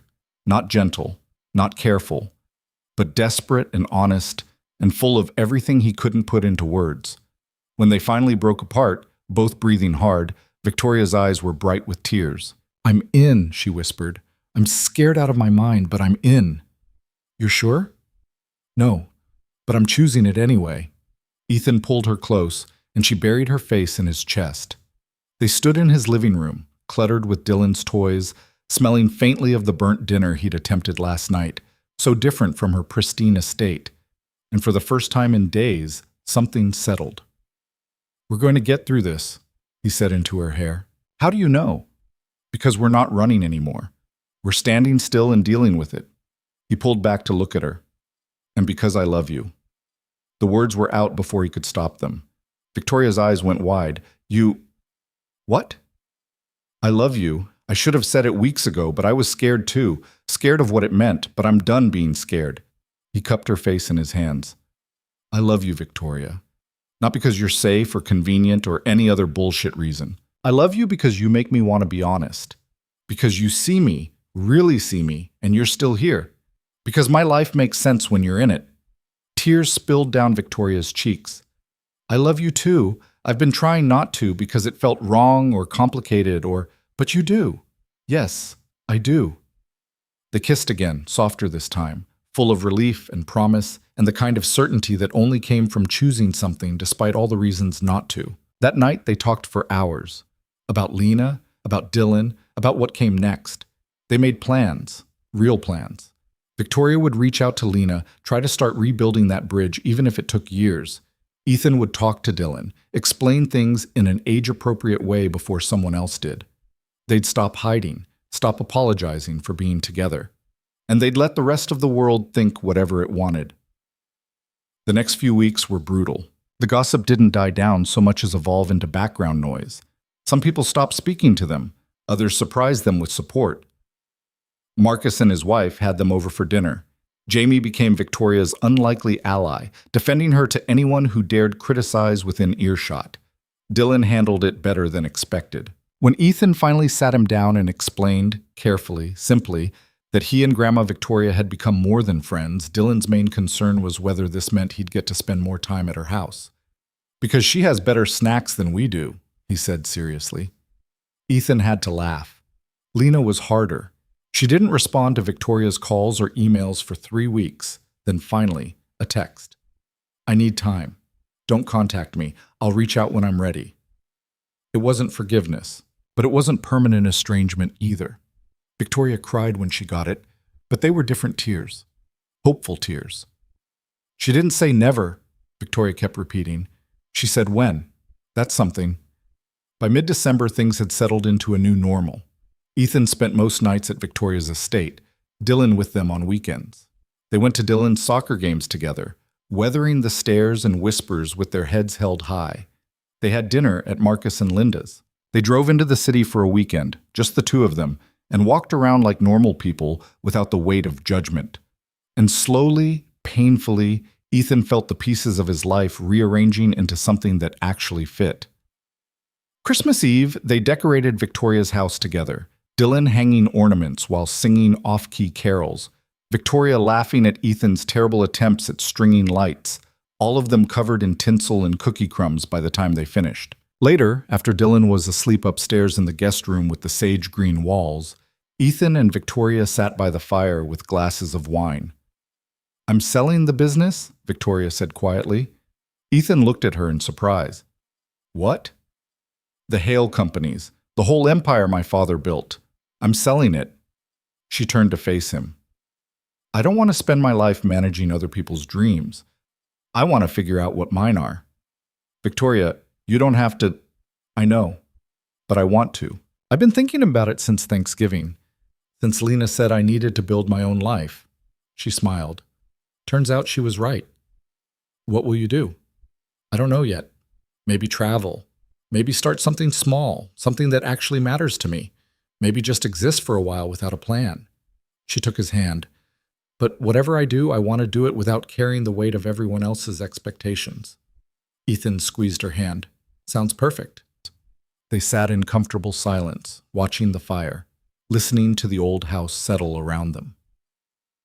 "Do you think she'll ever really forgive us?" Victoria asked. "Lena? Maybe, eventually. Or maybe she won't, and we'll have to live with that." "And you're okay with that?" "No, but I'm okay with us, and that has to be enough." Victoria leaned her head on his shoulder. "When did you get so wise?" "I'm not wise. I'm just tired of living half a life." "Me too." On Christmas morning, Dylan woke them up at dawn, dragging them downstairs to presents. They made pancakes in the kitchen, flour ending up everywhere, Dylan chattering about the bike Santa had brought him. Later, Jamie and her family came over, and Marcus and Linda, and the house filled with noise and laughter and the chaotic warmth of people who'd chosen to be there. In the afternoon, Ethan found Victoria standing alone on the porch, looking out at the snow-covered grounds. "You okay?" he asked, wrapping his arms around her from behind. "Yeah, just thinking." "About?" "About how a year ago I spent Christmas alone in this house, and how different everything is now." "Better different?" She turned in his arms, her eyes bright. "So much better, even with all the hard parts. Even with Lena still not talking to me. Even with half the town thinking I'm having a midlife crisis." She kissed him softly. "This is the first Christmas in years where I actually feel alive." "Good, because I'm not going anywhere." "Promise?" "Promise." They stood like that for a while, holding each other while snow fell softly around them. Inside, they could hear Dylan laughing, Jamie telling some ridiculous story, the clink of glasses and the warmth of people choosing to love each other despite all the complicated reasons not to. And for the first time in longer than he could remember, Ethan felt something he'd almost forgotten existed. Peace. Not the kind that came from avoiding conflict or keeping everyone happy, but the kind that came from making hard choices and standing by them, from choosing honesty over comfort, from loving someone not because it was easy, but because it was real. 3 months later in March, Victoria's phone rang while they were making dinner. She glanced at the screen and froze. "It's Lena." Ethan's heart jumped. "Answer it." Victoria stared at the phone for another ring. Then she picked up, her hand shaking slightly. Hello? Ethan couldn't hear Lena's side of the conversation, but he watched Victoria's face shift through a dozen emotions: fear, hope, pain, relief. Okay, Victoria said quietly. Yes, I understand. Thank you for calling. I love you too. She hung up, tears streaming down her face. She wants to talk, Victoria said. Not now, not soon. But eventually, she said she needs more time, but she doesn't want to lose me forever. That's good, right? It's better than good. It's everything. Victoria laughed through her tears. She didn't forgive me, not yet. But she's willing to try. Ethan pulled her into his arms, feeling her shake with relief. It wasn't a perfect resolution. There would be more hard conversations, more hurt feelings, more bridges to rebuild. But it was a start. That evening, after Dylan was in bed, Ethan and Victoria sat on the porch in the cool spring air. The house behind them glowed with warm light, and somewhere in the distance, they could hear the first crickets of the season. I've been thinking, Ethan said. About us? About this? He gestured vaguely at the house, at the life they'd built in the spaces between judgment and acceptance. I know we've been taking it slow, figuring things out as we go, but I want you to know that I'm not just here for now. I'm here for as long as you'll have me. Victoria turned to look at him, and in the dim light, her eyes were soft. Is that your way of saying you're moving in? She asked with a small smile. Maybe, if you want me to. I want you to. She took his hand. I want all of it. The mess and the complications and Dylan's cleats all over my floor and your terrible coffee in my kitchen. I want the life we're building, even though it's nothing like what I thought my life would look like. Better or worse? Different, but real. She squeezed his hand. And real is better than anything I've had before. They sat in the quiet, watching stars appear one by one in the darkening sky. Somewhere inside, Dylan was probably sneaking time on his tablet instead of sleeping. Tomorrow would bring new challenges, new judgments, new reasons for people to question their choices. But tonight, Ethan wasn't thinking about any of that. He was thinking about how 3 years ago he'd been frozen, numb, going through the motions of a life that belonged to someone else. How he'd driven to this house in the rain, looking for advice on how to start over, and instead found something he hadn't even known he was searching for. Not comfort, not an escape, but truth. The truth that moving on didn't mean forgetting, that choosing yourself wasn't selfish, that love didn't have to make sense to everyone else as long as it made sense to you. The truth that sometimes the hardest choices were the ones that finally set you free. What are you thinking about? Victoria asked, her thumb tracing circles on the back of his hand. That I spent 3 years afraid of being happy, Ethan said. Afraid that if I moved forward, I'd be betraying the past, or that I didn't deserve it, or that it wouldn't last. And now? Now I know that happiness isn't something you wait for. It's something you choose, even when it's complicated, even when it costs you. He turned to look at her. Especially then. Victoria's eyes glistened in the starlight. I chose you, she said simply. Over peace, over my daughter's approval, over what anyone else thought. And I'd do it again. Me too. They kissed, soft and slow, and Ethan felt the last piece of himself that had been holding back finally let go. This was his life now. Messy and imperfect, and nothing like the story he'd imagined at 17. But it was his, built on choices instead of obligations, on honesty instead of pretense, on love that didn't ask permission. Inside the house, Dylan called out that he couldn't sleep. Victoria laughed, wiping her eyes, and they went in together to deal with bedtime negotiations and requests for water. And one more story. And as Ethan tucked his son in, listening to Victoria read from Dylan's favorite book in that calm, steady voice that had become home to him, he realized something. He wasn't chasing a life anymore, wasn't reaching for some future version of happiness that always stayed just out of reach. He was living it, right here, right now, in this moment, and that was enough.